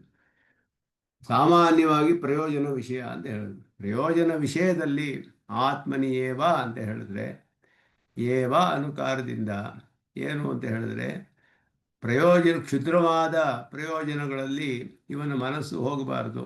ಆದ್ದರಿಂದ ಆತ್ಮನೇ ಅವನಿಗೆ ಪರಮ ಪ್ರಯೋಜನ. ಆದ್ದರಿಂದ ನಿರತಿಶಯ ಪ್ರಯೋಜನವಾದದ್ದು ಆತ್ಮಾವಲೋಕನ, ಅದರಲ್ಲಿಯೇ ಇವನ ಮನಸ್ಸು ತೊಡಗಬೇಕು ಅನ್ನೋದು ಪ್ರಯೋಜನಾಂತರೇಷು ಸತ್ಸು ಕ್ವಚಿತ್ ವಿಶೇಷೇಣ ನಿಯತತ್ವೇ ಕೋ ಹೇತು ಯತ್ರ ನಿರತಿಶಯ ಇತಿ. ಬೇರೆ ಬೇಕಾದಷ್ಟು ಪ್ರಯೋಜನಗಳೆಲ್ಲ ಇದೆಯಲ್ಲ, ವಿಶೇಷವಾಗಿ ಇದರಲ್ಲಿ ಯಾಕೆ ನಿಯತವಾಗಬೇಕು ಮನಸ್ಸು ಅಂದರೆ ಆತ್ಮಾವಲೋಕನವೇ ನಿರತಿಶಯವಾದ ಪ್ರಯೋಜನ. ಅದಕ್ಕೆ ಮೇಲೆ ಒಂದು ಪ್ರಯೋಜನವಿಲ್ಲ ಇವನಿಗೆ ಅಂತ ಹೇಳಿರೋದ್ರಿಂದ ಅದರ ಸಿದ್ಧಿಗೋಸ್ಕರವೇ ಕರ್ಮಯೋಗವನ್ನು ಮಾಡೋಕ್ಕೆ ಆರಂಭಿಸ್ತಾ ಇದ್ದಾನೆ. ಅಂತಹ ಯೋಗಿಗೆ ನಿರತಿಶಯವಾದ ಪ್ರಯೋಜನವಾದದ್ದು ಆತ್ಮಾವಲೋಕನ. ಆದ್ದರಿಂದ ಇದರಲ್ಲಿ ವಿಶೇಷವಾಗಿ ನಿಯತವಾಗಿರಬೇಕು ಮನಸ್ಸು. ಯುಕ್ತ ಇತ್ಯೇತಾವತಃ ಅತ್ರ ವಿಧೇಯತ್ವಾತ್ ನಿಸ್ಪೃಹ ಇತ್ಯಸ್ಯಾಪಿ ಉದ್ದೇಶಕೋಟಿ ಅನುಪ್ರವೇಶಾಯ ನಿಸ್ಪೃಹ ಸನ್ ಇತಿ ಉಕ್ತಂ ಹೇಳು. ನಿಸ್ಪೃಹ ಸನ್ ಯುಕ್ತ ಅನ್ನುವುದೇ ಇಲ್ಲಿ ಹೇಳಬೇಕಾದದ್ದು. ಅರ್ಥ ಏನು ಇಲ್ಲಿ ವಿಧಿಸ್ತಾ ಇರೋದು ಅಂದರೆ ಯುಕ್ತ ಇತ್ಯುಚ್ಯತೆ. ಕಡೆಯಲ್ಲಿ ಈ ಶ್ಲೋಕದಿಂದ ತಿಳಿಯುವ ಅರ್ಥದಲ್ಲಿ ನಮಗೆ ಸಿಗುವ ಅರ್ಥ ಏನು ಅಂದರೆ ಯೋಗಕ್ಕೆ ಅರ್ಹತೆ, ಯೋಗಾರ್ಹ ದಶೆ ಹೇಳಲ್ಪಡುತ್ತೆ. ಯುಕ್ತ ಅನ್ನುವುದೇ ಇಲ್ಲಿ ಪ್ರಧಾನವಾಗಿ ವಿಧೇಯವಾದದ್ದು. ಅದನ್ನ ನಿಸ್ಪೃಹ ಯುಕ್ತ ಅಂತ ಅರ್ಥವಲ್ಲ. ನಿಸ್ಪೃಹ ಸನ್ ಅಂತ ಹೇಳಿ ಈ ರೀತಿಯಾಗಿದ್ದರೆ ಅವನಿಗೆ ಯೋಗಕ್ಕೆ ಅರ್ಹ ದಶೆ ಬರುತ್ತೆ. ಅದರಿಂದ ಅದನ್ನು ಉದ್ದೇಶ ಕೋಟಿಯಲ್ಲೇ ಸೇರಿಸ್ಬಿಟ್ರು ಅನ್ನೋದನ್ನು ತಿಳಿಸ್ತಾರೆ ವ್ಯಾಖ್ಯಾನದಲ್ಲಿ. ಸರ್ವಕಾಮೇಭ್ಯೋ ನಿರ್ಗತ ಸ್ಪೃಹ ಯಸ್ಯ ಸತ್ತೋಕ್ತ. ಆಸೆ ಎಲ್ಲ ಬೇರೆ ಪದಾರ್ಥಗಳ ವಿಷಯಗಳಿಂದಲೂ ಆಸೆಯು ಹೋಗಿಬಿಟ್ಟಿದೆ ಅವನಿಗೆ. ಯಾವ ವಿಷಯದಲ್ಲಿಯೂ ಆಸೆ ಇಲ್ಲ.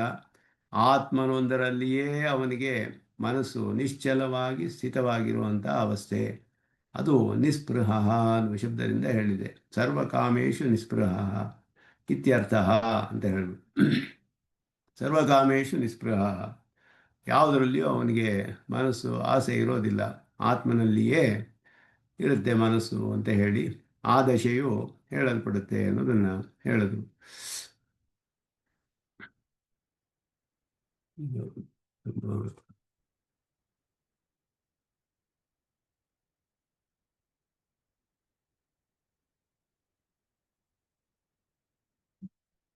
ಮುಂದಿನ ಶ್ಲೋಕ 19ನೇ ಶ್ಲೋಕ. ಯಥಾ ದೀಪೋ ನಿವಾತಸ್ಥಃ ನೇಂಗತೆ ಸೋಪಮಾ ಸ್ಮೃತ ಯೋಗಿನೋ ಯತಚಿತ್ತಸ್ಯ ಯುಂಜತೋ ಯೋಗಮಾತ್ಮನಃ. ಇದಕ್ಕೂ ಕೂಡ ಭಾಷ್ಯಕಾರರು ವಿಶೇಷವಾದ ಅರ್ಥ ಮಾಡ್ತಾರೆ. ಇಲ್ಲಿ ಬೇರೆ ಉಪಕರಣಗಳೆಲ್ಲ ಸಾಮಾನ್ಯವಾಗಿ ಅದುವೇ ಅರ್ಥವೇ ಎಲ್ಲ ಕಡೆಯೂ, ಆದರೆ ಈ ಶ್ಲೋಕದಲ್ಲಿ ಸ್ವಲ್ಪ ವಿಶೇಷವಾದ ಅರ್ಥವನ್ನು ಹೇಳ್ತಾರೆ. ಯದಾ ದೀಪ ನಿವಾತಸ್ಥಃ ನೇಂಗತೆ ಸೋಪಮಾ ಸ್ಮೃತ. ನಮ್ಮ ಸಿದ್ಧಾಂತಕ್ಕೆ ಅನುಗುಣವಾದಂತೆ ಇಲ್ಲಿ ಅರ್ಥಗಳನ್ನು ಮಾಡ್ತಾರೆ. ಇಲ್ಲಿ ಯಾಕೆ ಅಂದರೆ ಅಲ್ಲಿ ದೃಷ್ಟಾಂತಗಳು ಬರುವಾಗ ದೀಪ ಮೊದಲಾದ ದೃಷ್ಟಾಂತಗಳಲ್ಲೆಲ್ಲ ಧರ್ಮಭೂತ ಜ್ಞಾನ ಅನ್ನುವ ವಿಷಯ ಪ್ರಧಾನವಾಗಿ ಬರುತ್ತೆ. ಅದನ್ನು ಹೇಳ್ತಾರೆ. ಹಿಂದೆಯೂ ಸೂರ್ಯನ ಒಂದು ದೃಷ್ಟಾಂತ ಕೊಟ್ಟಾಗ ಸೂರ್ಯನ ಕಿರಣಗಳು ಅಂತ ಹೇಳಿ ಆ ರೀತಿ ಅದನ್ನು ಧರ್ಮಭೂತ ಜ್ಞಾನದ ವಿಷಯವನ್ನಾಗಿ ಅರ್ಥ ಮಾಡಿದ್ರು. ಆದ್ದರಿಂದ ತತ್ವದಲ್ಲಿ ಸ್ಥಿತಿಯಲ್ಲಿ ಪದಾರ್ಥಗಳ ಒಂದು ಸ್ವರೂಪ ಹೇಗಿದೆ ಅನ್ನೋದರ ವಿಷಯದಲ್ಲಿ ಸಿದ್ಧಾಂತಕ್ಕೆ ಅನುಗುಣವಾಗಿ ಅರ್ಥಗಳನ್ನು ಮಾಡ್ತಾರೆ ಶ್ಲೋಕಗಳಲ್ಲಿ. ಇಲ್ಲಿ ಯಥಾ ದೀಪ ನಿವಾತಸ್ಥಃ ನೇಂಗತೆ ಸೋಪಮಾ ಸ್ಮೃತ ಅಂತ ಹೇಳಿದಾಗ, ದೀಪವು ಗಾಳಿಯೇ ಇಲ್ಲದೆ ಇರುವಂತಹ ದೀಪ ಸ್ವಲ್ಪ ಕೂಡ ಅಲ್ಲಾಡೋದಿಲ್ಲ. ಅದುವೇ ಇಲ್ಲಿ ದೃಷ್ಟಾಂತವಾಗಿ ಹೇಳಲ್ಪಟ್ಟಿದೆ ಉಪಮೆ. ಯೋಗಿನಃ ಯತಚಿತ್ತಸ್ಯ ಯುಂಜತೋ ಯೋಗಮಾತ್ಮನಃ ಅಂತ ಹೇಳಿದ್ರು. ಯೋಗಿನಃ ಯತಚಿತ್ತಸ್ಯ, ಅವನಿಗೆ ಅವನ ಚಿತ್ತವೃತ್ತಿ ನಿರೋಧ ಅಂತ ಹೇಳಿ ನಿಯಮಿಸಲ್ಪಟ್ಟ ಚಿತ್ತವೃತ್ತಿಗಳನ್ನು ಉಳ್ಳವನು, ಅವನಿಗೆ ಯುಂಜತಃ ಯೋಗಂ ಆತ್ಮನಃ ಯೋಗಂ ಯುಂಜತಃ ಅಂತ ಹೇಳಿ ತನ್ನ ಆತ್ಮಕ್ಕೆ ಅವನು ಅನುಷ್ಠಾನ ಮಾಡ್ತಾ ಇದ್ದಾನೆ. ಆತ್ಮಧ್ಯಾನವನ್ನು ಅನುಷ್ಠಾನ ಮಾಡ್ತಾ ಇರುವಂಥವನು ಅವನಿಗೆ ಸ್ಮೃತ ಉಪಮಾ ಸ್ಮೃತ ಅಂತ ಹೇಳಿದ್ರು. ಆತ್ಮನಃ ಸ್ಮೃತ, ಇದು ಆತ್ಮನಃ ಸ್ಮೃತ.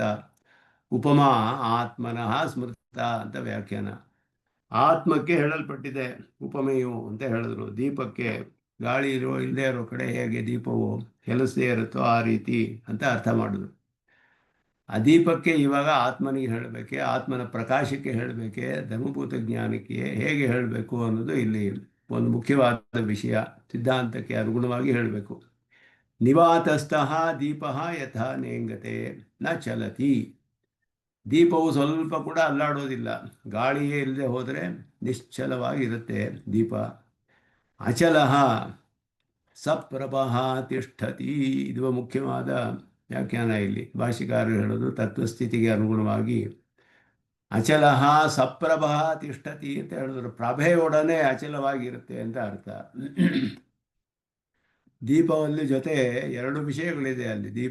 ದೀಪವೂ ಅದರ ಪ್ರಭೆಯೂ ಇದೆ. ಪ್ರಭಾವತ್, ಪ್ರಭಾ ಅನ್ನೋದು ಎರಡು.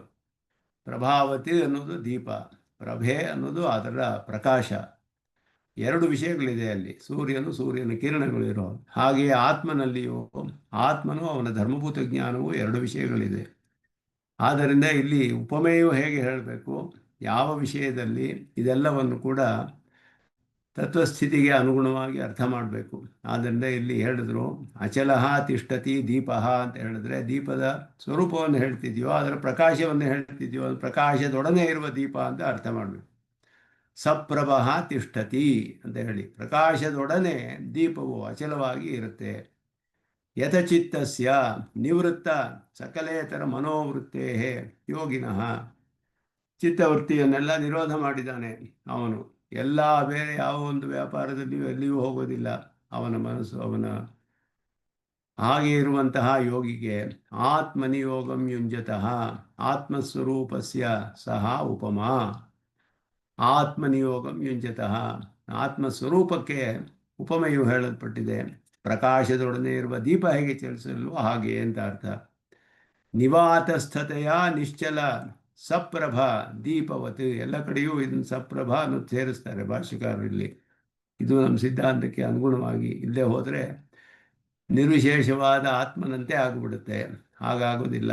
ಸವಿಶೇಷವಾದ ಜ್ಞಾತೃತ್ವ ಇದೆ ಆತ್ಮನಿಗೆ ಅನ್ನೋದು ಇದು ತಿಳಿಸುತ್ತೆ. ಸಪ್ರಭಾ, ಈ ಪ್ರಭೆ ಅನ್ನೋದು ಧರ್ಮಭೂತ ಜ್ಞಾನವನ್ನು ತಿಳಿಸುತ್ತೆ. ನಿಶ್ಚಲ ಸಪ್ರಭ ದೀಪವತ್, ಪ್ರಭೆಯೊಡನೆ ಇರುವ ದೀಪವು ಹೇಗೆ ನಿಶ್ಚಲವಾಗಿರುತ್ತೋ, ವೃತ್ತ ಸಕಲೇತರ ಮನೋವೃತ್ತಿತೆಯ ದೀಪವತ್ ನಿವೃತ್ತ ಸಕಲೇತರ ಮನೋವೃತ್ತಿತೆಯ, ಬೇರೆ ಎಲ್ಲ ಕಡೆಯೂ ಎಲ್ಲಿಯೂ ಹೋಗದೆ ಇರುವಂತಹ ಮನಸ್ಸು ಅವನಿಗೆ ಬೇರೆ ಎಲ್ಲಿಯೂ ಹೋಗದೆ ಸ್ಥಿರವಾಗಿ ಇರುತ್ತೆ, ನಿಶ್ಚಲವಾಗಿ. ನಿಶ್ಚಲವಃ ಜ್ಞಾನಪ್ರಭಾ ಆತ್ಮ ತಿಷ್ಠತಿ, ನಿಶ್ಚಲವಾದ ಜ್ಞಾನಪ್ರಭೆಯೊಡನೆ ಇರುವ ಆತ್ಮನಿರ್ತಾನೆ ಅಂತ ಅರ್ಥ. ಜ್ಞಾನ ಆತ್ಮನು ತನ್ನ ಪ್ರಕಾಶದೊಂದಿಗೆ ನಿಶ್ಚಲವಾಗಿ ಇರ್ತಾನೆ ಅಂತ ಅರ್ಥ. ಅದಿಲ್ಲದೆ ಹೋದರೆ, ಅವನಿಗೆ ಧರ್ಮಭೂತ ಜ್ಞಾನ ಇಲ್ಲದೆ ಹೋದರೆ ಆತ್ಮ ಸಾಕ್ಷಾತ್ಕಾರವೇ ಆಗೋಕ್ಕೆ ಸಾಧ್ಯವಿಲ್ಲ. ತನ್ನನ್ನು ತಾನು ತಿಳಿಯೋಕ್ಕಾಗೋದಿಲ್ಲ. ಆದ್ದರಿಂದ ತನ್ನನ್ನೇ ತಾನು ತಿಳಿದೇ ಇರೋದೇನು ಪ್ರಯೋಜನ? ಅದನ್ನು ತನ್ನನ್ನು ತಿಳಿಯೋಕ್ಕಾಗೋದಿಲ್ಲ. ಆ ರೀತಿ ಬೇರೆ ಸಿದ್ಧಾಂತಗಳಲ್ಲಿ ಹೇರುವ ತತ್ವಸ್ಥಿತಿಯಲ್ಲಿ ಈ ಕಷ್ಟಗಳೆಲ್ಲ ಬರುತ್ತೆ. ಆದ್ದರಿಂದ ತನ್ನನ್ನು ತಾನು ತಿಳಿತಾನೆ ಅಂದರೆ ತಿಳಿಯೋದಿಲ್ಲ ಅಂತ ಹೇಳಿದ್ರು. ಹಾಗೆ ಅಲ್ಲ, ಪ್ರಭೆಯೊಡನೆ ಇರುವಂತಹ ಆತ್ಮನು ನಿಶ್ಚಲವಾಗಿರ್ತಾನೆ ಅಂತ ಅರ್ಥ ಮಾಡಿದ್ರು. ಅಂದ ಅವ ಧರ್ಮಭೂತ ಜ್ಞಾನ ಇರುತ್ತೆ ನಿತ್ಯವಾಗಿ ಅನ್ನೋದು ತಿಳಿಯುತ್ತೆ. ಅಥ ಯೋಗ ದಶಾ ಲಕ್ಷ್ಯತೆ, ಇದು ಯೋಗದ ದಶೆ. ದೀಪಸ್ಯ ಅಚಲತ್ವೇ ಹೇತು ನಿವಾತಸ್ಥತ್ವಂ, ಇಲ್ಲಿ ಗಾಳಿಯೇ ಇಲ್ಲದೆ ಇರುವಂತಹದ್ದು. ನಿವಾತಸ್ಥತ್ವಂ, ಗಾಳಿ ಸ್ವಲ್ಪವೂ ಇಲ್ಲದೆ ಇರುವಂತಹದ್ದೇ ದೀಪವು ಅಚಲವಾಗಿರುವುದಕ್ಕೆ ಕಾರಣ. ಇಂಗತೆ ಇಷ್ಟಾರ್ಥತ್ವೇ ವಿವಕ್ಷಿತೆ ದೀಪೆ ತದನನ್ವಯಾತ್ ಸಾಧಾರಣ್ಯ ಸಿದ್ಧ್ಯರ್ಥಮಃ ನ ಚಲತಿ. ಇಂಗ್ ಧಾತುವಿಗೆ ಇಷ್ಟಾರ್ಥ ಅನ್ನುವ ಅರ್ಥದಲ್ಲಿಯೂ ಇದೆ, ಇಷ್ಟ ಅನ್ನುವ ಅರ್ಥ. ಅದನ್ನು ಇಲ್ಲಿ ಹೇಳಿಲ್ಪಟ್ಟಿಲ್ಲ. ಆದ್ದರಿಂದ ಸಾಧಾರಣವಾದ ಅರ್ಥವನ್ನು ಹೇಳಿದ್ರು. ನ ಚಲತಿ, ಚಲಿಸದೇ ಇರುತ್ತೆ ಅನ್ನೋದು ಅರ್ಥವನ್ನು. ನಿಶ್ಚಲತ್ವೇ ಪರ್ವತಾದಿ ನಿದರ್ಶನ ಸದ್ಭಾವೇಪಿ ದೀಪದೃಷ್ಟಾಂತ ಅಭಿಪ್ರೇತಮರ್ಥಂ ದರ್ಶಯಿತುಮಾಹ. ಯಾಕೆ ದೀಪದ ದೃಷ್ಟಾಂತವನ್ನು ಕೊಟ್ಟರು? ಪರ್ವತ ಮೊದಲಾದದ್ದು ನಿಶ್ಚಲವಾಗಿದೆ ಅಂತ ಹೇಳ್ಬೋದಾಗಿತ್ತಲ್ಲ. ಹಾಗೆ ಧ್ಯಾಯತಿ ವ ಪೃಥಿವೀ ಅಂತ ಉಪನಿಷತ್ತು ಹೇಳುತ್ತೆ. ಧ್ಯಾನ ಮಾಡ್ತಿರೋನು ಹೇಗಿರ್ತಾನೆ ಅಂದರೆ ಧ್ಯಾಯತಿ ವ ಪೃಥಿವಿ ಹೇಗೆ ಧ್ಯಾನ ಮಾಡ್ತಾ ಇರೋ ಹಾಗಿದೆ, ಆ ರೀತಿ ಇರ್ತಾನೆ. ಪೃಥಿವಿ ಹೇಗೆ ಧ್ಯಾನ ಮಾಡ್ತಾ ಇದೆಯೋ ಹಾಗೆ ಅಂತಲೂ ಹೇಳಲ್ಪಟ್ಟಿದೆ ಉಪನಿಷತ್ತಿನಲ್ಲಿ. ಇಲ್ಲಿ ಗೀತೆಯಲ್ಲಿ ಹೇಳುವಾಗ ದೀಪದಂತ ದೃಷ್ಟಾಂತ, ಪರ್ವತ ಮೊದಲಾದ ನಿದರ್ಶನಗಳು ಇದೆ. ಪರ್ವತಾದಿ ನಿದರ್ಶನ ಸದ್ಭಾವೇಪಿ, ಪರ್ವತಗಳು ಹೇಗಿದೆಯೋ ಹಾಗೆ ನಿಶ್ಚಲವಾಗಿ ಹಾಗೆ ಇರ್ತಾನೆ ಅಂತ ಹೇಳಲ್ಪಟ್ಟಿದೆ. ಬೃಹದಾರಣ್ಯಕದಲ್ಲಿ ಬರುತ್ತೆ. ಅದೆಲ್ಲ ನಿಶ್ಚಲವಾಗಿರೋದಕ್ಕೆ ನಿದರ್ಶನವಾಗಬಹುದು. ಆದರೆ ಇಲ್ಲಿ ದೀಪದೃಷ್ಟ ಅಂತ ಯಾಕೆ ಕೊಟ್ಟಿದೆ ವಿಶೇಷವಾಗಿ ಅನ್ನೋದಕ್ಕೆ ಅರ್ಥವನ್ನು ಹೇಳುವಾಗ ಅಚಲಃ ಸಪ್ರಭಃ ತಿಷ್ಠತಿ, ಪ್ರಭೆಯೊಡನೆ ಇರುವ ದೀಪ ಎನ್ನುವುದು ವಿಶೇಷವಾದ ಅರ್ಥವನ್ನು ತಿಳಿಸುತ್ತೆ. ಜ್ಞಾತತ್ವವುಳ್ಳ ಆತ್ಮ ಅನ್ನೋದು. ಯಥಚಿತ್ತಸ್ಯ ಇತ್ಯನೇನ, ಚಿಂತಾರೂಪವೃತ್ತಿ ನಿಯಮನ ವಚನಂ ಉಪಲಕ್ಷಣ ನಿವೃತ್ತೇತಿ. ಚಿಂತಾರೂಪ ವೃತ್ತಿಯನ್ನು ನಿಯಮನ ಮಾಡು. ಚಿಂತನೆ ಯಥಚಿತ್ತ ಅಂತ ಹೇಳುವಾಗ ನಿಯಮನ ವಚನಂ ಉಪಲಕ್ಷಣಂ ಇತ್ಯತ್ರ ನಿವೃತ್ತ ಇತಿ ಹೇಳಿ. ಅದರಿಂದ ಚಿಂತಾಲಕ್ಷಣ ಚಿಂತಾರೂಪ ವೃತ್ತಿ, ಚಿಂತನೆ ಮಾಡ್ತಾ ಇರೋದು ಅನ್ನೋದು ಯಾವ ಒಂದು ಚಿಂತನೆಯೂ ಇಲ್ಲದೇ ಇರುವಂತಹದ್ದು, ಬೇರೆ ವಿಷಯಗಳಲ್ಲಿ ಚಿಂತನೆ ಮಾಡದೇ ಇರುವಂತಹದ್ದು. ಮನೋಮಾತ್ರ ಪರ್ಯಾಯ ಮಾತ್ರ ಚಿತ್ತಶಬ್ದ. ಬರೀ ಮನಸ್ಸು ಅಂತಲೂ ಅರ್ಥ ಮಾಡ್ಬೋದು. ಚಿತ್ತಶಬ್ದವು ಮನಸ್ಸಿನ ಒಂದು ವ್ಯಾಪಾರವೇ, ಚಿಂತನೆ ಮಾಡುವ ವ್ಯಾಪಾರ. ಆದರೆ ಎಲ್ಲ ವ್ಯಾಪಾರಗಳಿಂದ ನಿವೃತ್ತನಾಗಿರೋದ್ರಿಂದ ಕೇವಲ ಮನಸ್ಸು ಅಂತ ಕೂಡ ಹೇಳಬಹುದು ಅಂತ ಸ್ವಾಮಿ ದೇಶಿಕನ್ ಹೇಳ್ತಾರೆ. ಇತರ ಶಬ್ದೇನ ಆತ್ಮವಿಷಯ ವೃತ್ತಿ ಅಸ್ತಿ ಇತಿ ಸೂಚಿತಂ. ಅದರಿಂದ ಇಲ್ಲಿ ಭಾಷೆಕಾರರು ಹೇಳ್ತಾರೆ, ನಿವಾದಸ್ಥೋ ನೇಂಗತೆ ಯೋಗಿನೋ ಯಥಚಿತ್ತಸ್ಯ ಯುಂಜತೋ ಯೋಗಮಾತ್ಮನಃ ಅಂತ ಶ್ಲೋಕ ಅಷ್ಟೇ ಹೇಳಿದ್ದು ಇಲ್ಲಿ. ಅದಕ್ಕೆ ವ್ಯಾಖ್ಯಾನ ಮಾಡುವಾಗ ಇಲ್ಲಿ ನಿವೃತ್ತ ಸಕಲೇತರ ಮನೋವೃತ್ತೇ ಅಂತ ಹೇಳೋದು. ಸಕಲ ಇತರ ಮನೋವೃತ್ತೇ, ಏನೂ ಇಲ್ಲದೆ ನಿಂತು ಬಿಟ್ಟರೆ ಆತ್ಮನನ್ನು ಚಿಂತನೆ ಮಾಡೋಕ್ಕಾಗೋದಿಲ್ಲ. ಆದ್ದರಿಂದ ಅವನು ಆತ್ಮಚಿಂತನೆ ಇರಬೇಕು, ಅವನಿಗೆ ಬೇರೆ ಚಿಂತನೆ ಇರಬಾರ್ದು. ಆದ್ದರಿಂದ ಯಾವುದರಿಂದ ಅವನ ಮನಸ್ಸು ನಿವೃತ್ತವಾಗಬೇಕು ಅಂದರೆ ಆತ್ಮನನ್ನು ಬಿಟ್ಟು ಇತರ ವಿಷಯಗಳಿಂದ. ನಿವೃತ್ತ ಸಕಲ ಇತರ ಮನೋವೃತ್ತೇ, ಇತರ ಅನ್ನೋದನ್ನು ಇಲ್ಲಿ ಸೇರಿಸ್ತಾರೆ. ಆತ್ಮನನ್ನು ಧ್ಯಾನ ಮಾಡದೆ ಹೋದರೆ ಆ ಪ್ರಯೋಜನಕ್ಕೋಸ್ಕರವೇ ಇವನು ಯೋಗ ಮಾಡ್ತಾ ಇರೋದು, ಆತ್ಮಧ್ಯಾನವನ್ನು ಮಾಡಿ ಆತ್ಮಾವಲೋಕನ ಮಾಡೋಕ್ಕೆ. ಅದು ಮಾಡದೆ ಹೋದರೆ ಚಿತ್ತವನ್ನು ಅದರಿಂದ ನಿರ್ವಿಷಯವಾದ ಮನಸ್ಸಲ್ಲ, ಇದು ನಿರ್ವಿಷಯವಾದ ಮನಸ್ಸಲ್ಲ. ಆತ್ಮನನ್ನು ಬಿಟ್ಟು ಇತರ ವಿಷಯಗಳಲ್ಲಿ ಹೋಗಬಾರದು. ಅದನ್ನು ಇಲ್ಲಿ ಇತರ ಶಬ್ದದಿಂದ ಆತ್ಮ ವಿಷಯ ವೃತ್ತಿ ಅಸ್ತಿ ಇತಿ ಸೂಚಿತ. ಆತ್ಮ ವಿಷಯ ವೃತ್ತಿ ಇದೆ ಅವನಿಗೆ, ಮನಸ್ಸಿಗೆ ಆತ್ಮ ವಿಷಯವನ್ನು ಚಿಂತನೆ ಮಾಡ್ತಾ ಇದ್ದಾನೆ, ಇತರ ವಿಷಯಗಳಿಂದ ನಿವೃತ್ತನಾಗಿದ್ದಾನೆ. ಇಲ್ಲದೆ ಹೋದರೆ ಯುಂಜತೋ ಯೋಗಂ ಇತ್ಯೇತಾದಿ ವ್ಯಾಹನ್ಯೇತ ಇತಿ ಅಭಿಪ್ರಾಯೇಣ ಆತ್ಮನಿ ಯೋಗಂ ಯುಂಜತೆ ಯೋಗಂ ಅಂದರೆ ಬೇರೆ ಎಲ್ಲಿ ಮತ್ತೆ ಅವನಿಗೆ ಯೋಗ ಅಂದರೆ ಸಂಬಂಧ. ಯಾವ ವಿಷಯವೂ ಇಲ್ಲ ಅಂದ್ಬಿಟ್ಟು ಹೇಳಿಬಿಟ್ರೆ ಮನಸ್ಸು ಎಲ್ಲಿಯೋ ಒಂದು ಕಡೆ ಸಂಬಂಧ ಬಂದರೆ ತಾನೇ ಯೋಗ ಅಂತ ಹೇಳೋದು. ಯುಂಜತೆ ಯೋಗಂ ಅನ್ನೋಕ್ಕೆ ಹೇಗೆ ಅರ್ಥ ಮಾಡೋದು? ಅವಾಗ ಅದಕ್ಕೆ ವಿರೋಧ ಬರುತ್ತೆ. ಆದ್ದರಿಂದ ಆತ್ಮ ವಿಷಯದಲ್ಲಿ ವೃತ್ತಿಯು ಇದೆ ಅನ್ನೋದನ್ನು ತಿಳಿಸೋಕ್ಕೋಸ್ಕರ ನಿವೃತ್ತ ಸಕಲ ಇತರ ಮನೋವೃತ್ತೇ ಅಂತ ಅರ್ಥ ಮಾಡೋದು. ಬೇರೆ ಕಡೆ ಮನಸ್ಸಿರೋದಿಲ್ಲ. ಆತ್ಮನಿ ವಿಷಯ ಸಾಕ್ಷಾತ್ಕಾರಂ ಕುರುವತಃ ಆತ್ಮನಿ ಯೋಗಂ ಯುಂಜತಃ. ಆತ್ಮನಲ್ಲಿ ಸಂಬಂಧವನ್ನು ಆತ್ಮ ಸಾಕ್ಷಾತ್ಕಾರವನ್ನು ಮಾಡೋಕ್ಕೆ ಪ್ರಯತ್ನ ಪಡ್ತಾ ಇದ್ದಾನೆ. ಆತ್ಮನಿ ವಿಷಯ ಸಾಕ್ಷಾತ್ಕಾರಂ ಕುರುವತಃ. ಆದ್ದರಿಂದ ಆತ್ಮನಲ್ಲಿ ಆತ್ಮವೇ ವಿಷಯ, ಅದನ್ನು ಸಾಕ್ಷಾತ್ಕಾರ ಮಾಡ್ಕೊಳ್ಳೋಕೆ ನೋಡ್ತಾ ಇದ್ದಾನೆ. ನೇಂಗತೆ ಇತಿನ ಶರೀರಸ್ಯ ನಿಷ್ಕಂಪತ್ವಂ ಉದಾಹ್ರಿಯತೆ ಕಸಂ ಕಾಯಶಿರೋಗ್ರೀವಂ ಧಾರೇನ ಚಿಲಂ ಸ್ಥಿರಂ ಇತ್ಯಸ್ಯ ಉಕ್ತತ್ವಾತ್.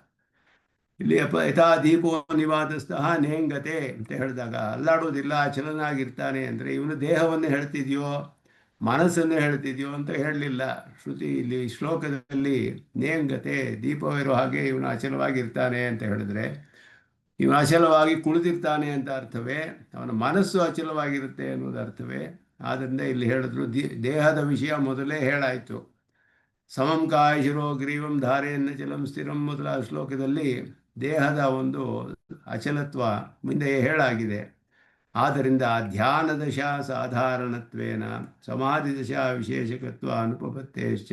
ಆದ್ದರಿಂದ ಧ್ಯಾನ ದಶೆಗೆ ಎರಡು ಸಾಧಾರಣವೇ ಆಯಿತು, ಆದರೆ ಸಮಾಧಿ ದಶೆಗೆ ಅದು ಮುಖ್ಯವಲ್ಲ. ಸಮಾಧಿ ದಶಾ ವಿಶೇಷಕತ್ವ ಅನುಪಪತ್ತಿ. ಸಮಾಧಿ ದಶೆಗೆ ಅದು ಬೇಕಾದದ್ದು ಮನಸ್ಸಿನ ಅಚಲತ್ವವೇ ಹೊರತು ಇವನ ದೇಹದ ಅಚಲತ್ವ ಮೊದಲು ಬೇಕು. ಧ್ಯಾನ ದಶೆಗೆ ಧ್ಯಾನ ಮಾಡಿ ಧಾರಣ ಧ್ಯಾನ ಸಮಾಧಿಗೆ ಹೋದಾಗ ಅವನಿಗೆ ದೇಹದಲ್ಲಿ ಪರಿವೇ ಇರೋದಿಲ್ಲ, ಆತ್ಮನಲ್ಲಿರ್ತಾನವನು. ಆದ್ದರಿಂದ ಅಲ್ಲಿ ಆತ್ಮನ ವಿಷಯದಲ್ಲಿ ಹೇಳಬೇಕು, ದೇಹ ವಿಷಯದಲ್ಲ. ಇದು ಧ್ಯಾನದ ಸಮಯದಲ್ಲಿ ಬೇಕಾಗುತ್ತೆ ಇದೆಲ್ಲ. ಆದರೆ ಅದಾದ ಮೇಲೆ ಮುಂದೆ ಹೋದಾಗ ಮನಸ್ಸಿನ ವಿಷಯ ಯೋಗ ದಶೆ ಇಲ್ಲಿ ಹೇಳ್ತಾ ಇರೋದ್ರಿಂದ ಇಲ್ಲಿ ಶರೀರದ ವಿಷಯವಲ್ಲ ಅನ್ನೋದು ತಿಳಿಸ್ತಾರೆ. ನಾಪಿ ಇಂದ್ರಿಯಾಣಾಂ ನಿಷ್ಕಂಪತ್ವಂ ಇಂದ್ರಿಯಗಳು ಅಲ್ಲ. ಯೋಗಿನಃ ಸೋಪಮ ಇತಿ ಅನ್ವಯ ಯೋಗಾತೆ. ಯೋಗಿಯ ಉಪಮೆ ಹೇಳ್ತಾ ಇದೆ ಇಲ್ಲಿ ಯೋಗಿಗೆ. ಆದ್ದರಿಂದ ಇಂದ್ರಿಯಗಳಿಗೆ ವಿಷಯವೂ ಅಲ್ಲ. ನಾಪಿ ಆತ್ಮಸ್ವರೂಪಸ್ಯ ನಿಶ್ಚಲತ್ವಂ ಅವಸ್ಥಾಂತರೇಪಿ ತತ್ಸಿದ್ಧೇ. ಆತ್ಮಸ್ವರೂಪ ನಿಶ್ಚಲ ಅಂತ ಹೇಳಿದ್ರೆ ಬೇರೆ ಎಲ್ಲ ಅವಸ್ಥೆಗಳಲ್ಲಿ ಆತ್ಮಸ್ವರೂಪ ನಿಶ್ಚಲವಾಗಿಯೇ ಇರುತ್ತೆ. ಪ್ರಭೆಯೊಡನೆ ಜ್ಞಾತೃತ್ವ, ಅವನು ಧರ್ಮಭೂತ ಜ್ಞಾನದೊಡನೆ ಇರುವ ಆತ್ಮ ನಿಶ್ಚಲವಾಗಿರೋದಿಲ್ಲ. ಆಗ ಧರ್ಮಭೂತ ಜ್ಞಾನ ಎಲ್ಲೆಲ್ಲಿಯೂ ಹೋಗ್ತಾ ಇರುತ್ತೆ.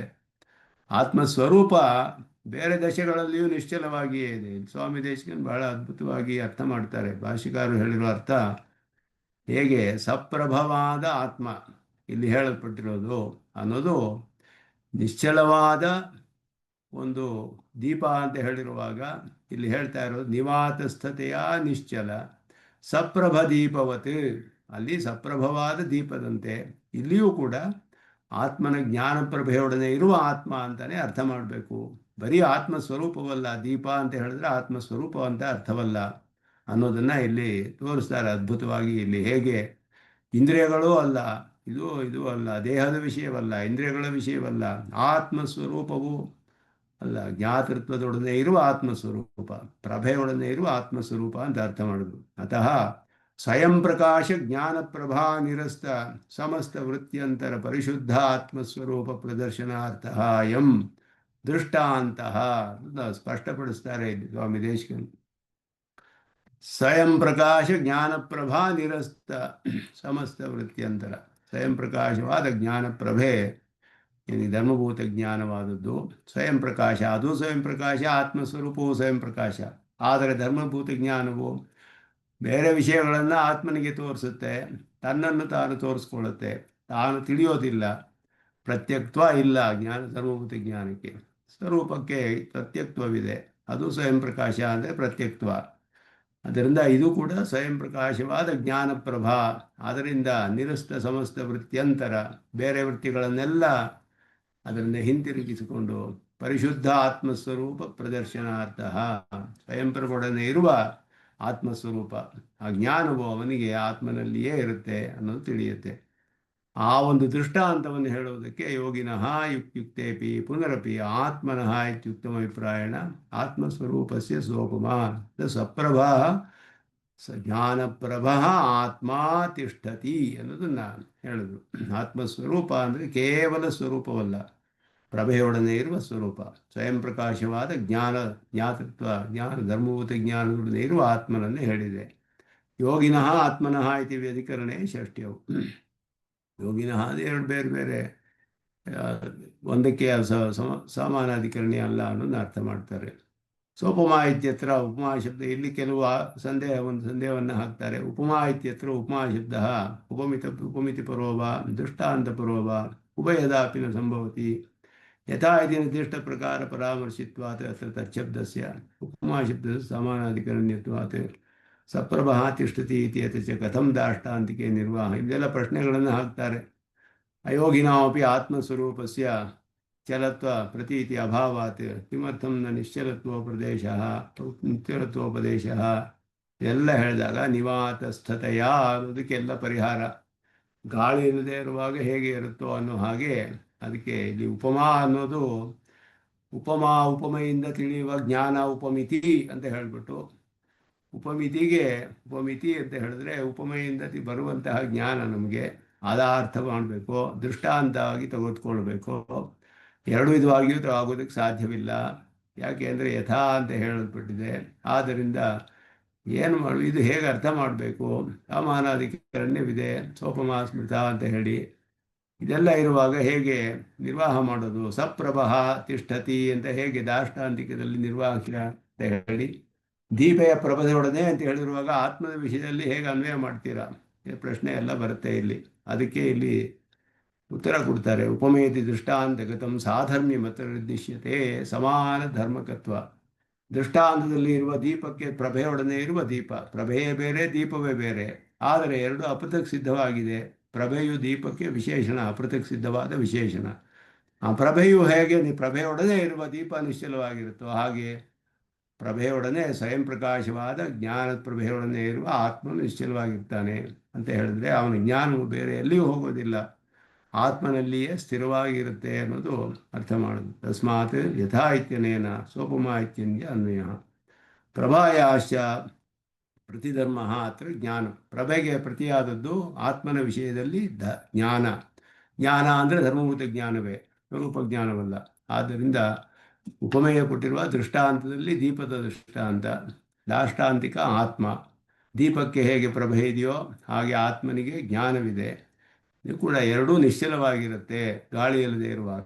ಹಾಗೆ ಇವನ ಮನಸ್ಸು ಬೇರೆ ಯಾವ ವೃತ್ತಿಯಲ್ಲೂ ಹೋಗದೇ ಇರುವಾಗ ಅವನು ನಿಶ್ಚಲವಾಗಿ ಆತ್ಮಸ್ವರೂಪದಲ್ಲಿಯೇ ನೆಲೆಸಿರುತ್ತೆ ಅನ್ನೋದು ಹೇಳಲ್ಪಟ್ಟಿದೆ. ಆತ್ಮನಃ ನಿಶ್ಚಲತ್ವಂ ಸ್ವಪ್ರಭಾಭೂತ ಜ್ಞಾನಸ್ಯ ವಿವಿಧ ಪ್ರಸರಣ ನಿವೃತ್ತಿ. ಮನಸ್ಸು ಅನ್ನೋದು ಕೇವಲ ಒಂದು ಚಾನಲ್. ನಮಗೆ ನಮ್ಮ ಧರ್ಮಭೂತ ಜ್ಞಾನ ಮನಸ್ಸಿಂದ ಅನೇಕ ಕಡೆ ಹರಡುತ್ತೆ ಇಂದ್ರಿಯಗಳ ಮೂಲಕ. ಮನಸ್ಸು ಆತ್ಮನಲ್ಲಿಯೇ ಇತರ ಧರ್ಮಭೂತ ಜ್ಞಾನ ಆತ್ಮನಲ್ಲಿಯೇ ನೆಲೆಸಿರುತ್ತೆ, ಬೇರೆ ಎಲ್ಲೂ ಹೋಗೋದಿಲ್ಲ. ಮನಸ್ಸು ಅನ್ನೋದು ಕಾಮನ್ ಚಾನಲ್ ಥರ ಒಂದು ಸಾಮಾನ್ಯವಾದ್ದು. ಅದರ ಮೂಲಕ ಹೋಗಿಯೇ ಎಲ್ಲ ಇಂದ್ರಿಯಗಳ ಮೂಲಕ ಅನೇಕ ವಿಷಯಗಳಲ್ಲಿ ನಮ್ಮ ಜ್ಞಾನ ಹೋಗಿ ವಿಷಯಗಳನ್ನು ಗ್ರಹಿಸುತ್ತೆ. ಆ ಅಚೇತನ ಕಣ್ಣು ನಮಗೆ ಪದಾರ್ಥ ತಿಳಿಸೋಲ್ಲ, ಮನಸ್ಸು ತಿಳಿಸೋದಿಲ್ಲ. ಇದೇನಿದ್ರು ಜ್ಞಾನಕ್ಕೆ ಒಂದು ದ್ವಾರ. ಅದರಿಂದ ಅದರ ಮೂಲಕ ಜ್ಞಾನ ಹೋಗಿ ನಮಗೆ ಆತ್ಮನಿಗೆ ಜ್ಞಾನ ಉಂಟಾಗುತ್ತೆ. ಇದು ಈ ಪದಾರ್ಥ, ಇದು ಹೀಗಿದೆ ಮೊದಲಾದ. ಮನಸ್ಸು ಒಂದೇ ಆತ್ಮನಲ್ಲಿಯೇ ಇರಬೇಕು ಅಂದರೆ ಅರ್ಥ, ಜ್ಞಾನವು ಆತ್ಮನಲ್ಲಿ ಇರುತ್ತೆ. ಆದ್ದರಿಂದ ಅವನಿಗೆ ಬೇರೆ ಎಲ್ಲಿಯೂ ಹೋಗೋದಿಲ್ಲ. ಅದರಿಂದ ಆ ಪ್ರಭೆಗೆ ಪ್ರತಿಧರ್ಮವಾದದ್ದು ಇಲ್ಲಿ ಜ್ಞಾನ ಆತ್ಮನ ವಿಷಯದಲ್ಲಿ. ನಿಶ್ಚಲವಾಗಿರೋದು ಅಂದ್ರೇನು? ಪ್ರಭಾಭೂತವಾದ ಜ್ಞಾನವು, ಸಪ್ರಭಾಭೂತ ಜ್ಞಾನ, ತನಗೆ ಪ್ರಭೆ ಸ್ಥಾನದಲ್ಲಿರುವ ಜ್ಞಾನವು ವಿವಿಧ ಪ್ರಸರಣ ನಿವೃತ್ತಿ, ಬೇರೆ ಎಲ್ಲಿಯೂ ಹೋಗದೇ ಇರುತ್ತೆ, ಆತ್ಮನಲ್ಲಿಯೇ ನಿಶ್ಚಲವಾಗಿರುತ್ತೆ. ಸಾಚ ಬಾಹ್ಯ ವಿಶೇಷ ಮನೋವೃತ್ತೇ ಅಭಾವಾತ್ ಸಂಸಾರ ದಶಾಯಾಂ ಚ ಜ್ಞಾನಸ್ಯ ಇಂದ್ರಿಯದ್ವಾರ ಏವ ಪ್ರಸರಣಾದಿತಿ. ಸಂಸಾರ ದಶೆಯಲ್ಲಿ ಇಂದ್ರಿಯಗಳ ಮೂಲಕವೇ ಜ್ಞಾನದ ಪ್ರಸಾರ. ಮನಸ್ಸು ಮತ್ತು ಇಂದ್ರಿಯಗಳು, ಮನಸ್ಸು ಕಾಮಂಚ ಎಲ್ಲದಕ್ಕೂ. ಮನಸ್ಸನ್ನು ಹೋಗಿ ಆತ್ಮ ಮನಸ ಸಂಯುಜ್ಯತೆ ಮನಃ ಇಂದ್ರಿಯೇಣ ಇಂದ್ರಿಯ ಅರ್ಥೇನ ಅಂತ ಹೇಳೋದ್ರಿಂದ ಕಾಮನ್ ಚಾನಲ್ ಅದು. ಮನಸ್ಸು ಎಲ್ಲಿಯೂ ಹೋಗಲಿಲ್ಲ ಅಂದರೆ ಜ್ಞಾನ ಆತ್ಮನಲ್ಲಿಯೇ ಇರುತ್ತೆ. ಅದು ಸ್ಮೃತ ಸಮಾಧಿ ದಶ ಸಂದರ್ಶಿಭಿ ಯೋಗಿಭಿ ಇತಿ ಶೇಷಃ. ಅದನ್ನು ಅರ್ಥ ಮಾಡ್ತಾರೆ. ಸೋಪಮಾ ಸ್ಮೃತ, ಸ್ಮರಿಸಲ್ಪಟ್ಟಿದೆ ಅಂತ ಹೇಳೋದು. ಸ್ಮೃತಿ ಅಂದರೆ ಋಷಿಗಳು ಹೇಳಿರುವಂತಹದ್ದು, ಶ್ರುತಿಗೆ ಅನುಗುಣವಾದ ಸ್ಮೃತಿಗಳು. ಆ ಸ್ಮೃತಿಗಳಲ್ಲಿ ಹೇಳಲ್ಪಟ್ಟಿದೆ. ಯಾರು ಹೇಳಿರೋದು ಅದನ್ನು ಅಂದರೆ ಸಮಾಧಿ ದಶ ಸಂದರ್ಶಿಭಿ, ಸಮಾಧಿ ದಶೆಯನ್ನು ನೋಡಿದವರು, ಯೋಗಿಭಿ ಸ್ಮೃತ, ಅವರು ನಮಗೆ ತಿಳಿಸ್ತಾರೆ, ಇದನ್ನು ತಿಳಿಸಿದ್ದಾರೆ ಅನ್ನೋದು ಇಲ್ಲಿ ಹೇಳಲ್ಪಡುತ್ತೆ. ಅದು ಒಂದು ಮುಖ್ಯವಾದ ಶ್ಲೋಕ. ನಮ್ಮ ಸಿದ್ಧಾರ್ಥಕ್ಕೆ ಅನುಗುಣವಾಗಿ ಭಾಷಿಕಾರರು ವಿಶೇಷವಾದ ಅರ್ಥ ಮಾಡ್ತಾರೆ ಈ ಶ್ಲೋಕದಲ್ಲಿ. ಮುಂದೆ ಅದನ್ನು ಮುಂದುವರಿಸೋಣ ಅಂತ ಹೇಳಿರಬೇಕು. ನಮಸ್ಕಾರಗಳನ್ನು ನಿಲ್ಲಿಸ್ಕೊಳ್ತೇನೆ. ನಿತ್ಯ ಮುಚ್ಚಲ ಪದಾಂಬುಜೆ ಮರುಪೂವಿ ಅಮೋಹತಸ್ತರಿತರಾಣಿ ಪಿನಾಯ ಮೇಲೆ ಸ್ಮನ್ ಗುರು ಭಗವತೋ ಸರೇ ರಾಮಾನುಚರಣೋ ಇರುವಂತೆ ಕವಿತಾರ್ಕಿಕ ಸಿಂಹಾಯ ಕಲ್ಯಾಣ ಶಾಂತಿ ಮಹಾಂತ ಮಹಾದೇಶಕಾಯ.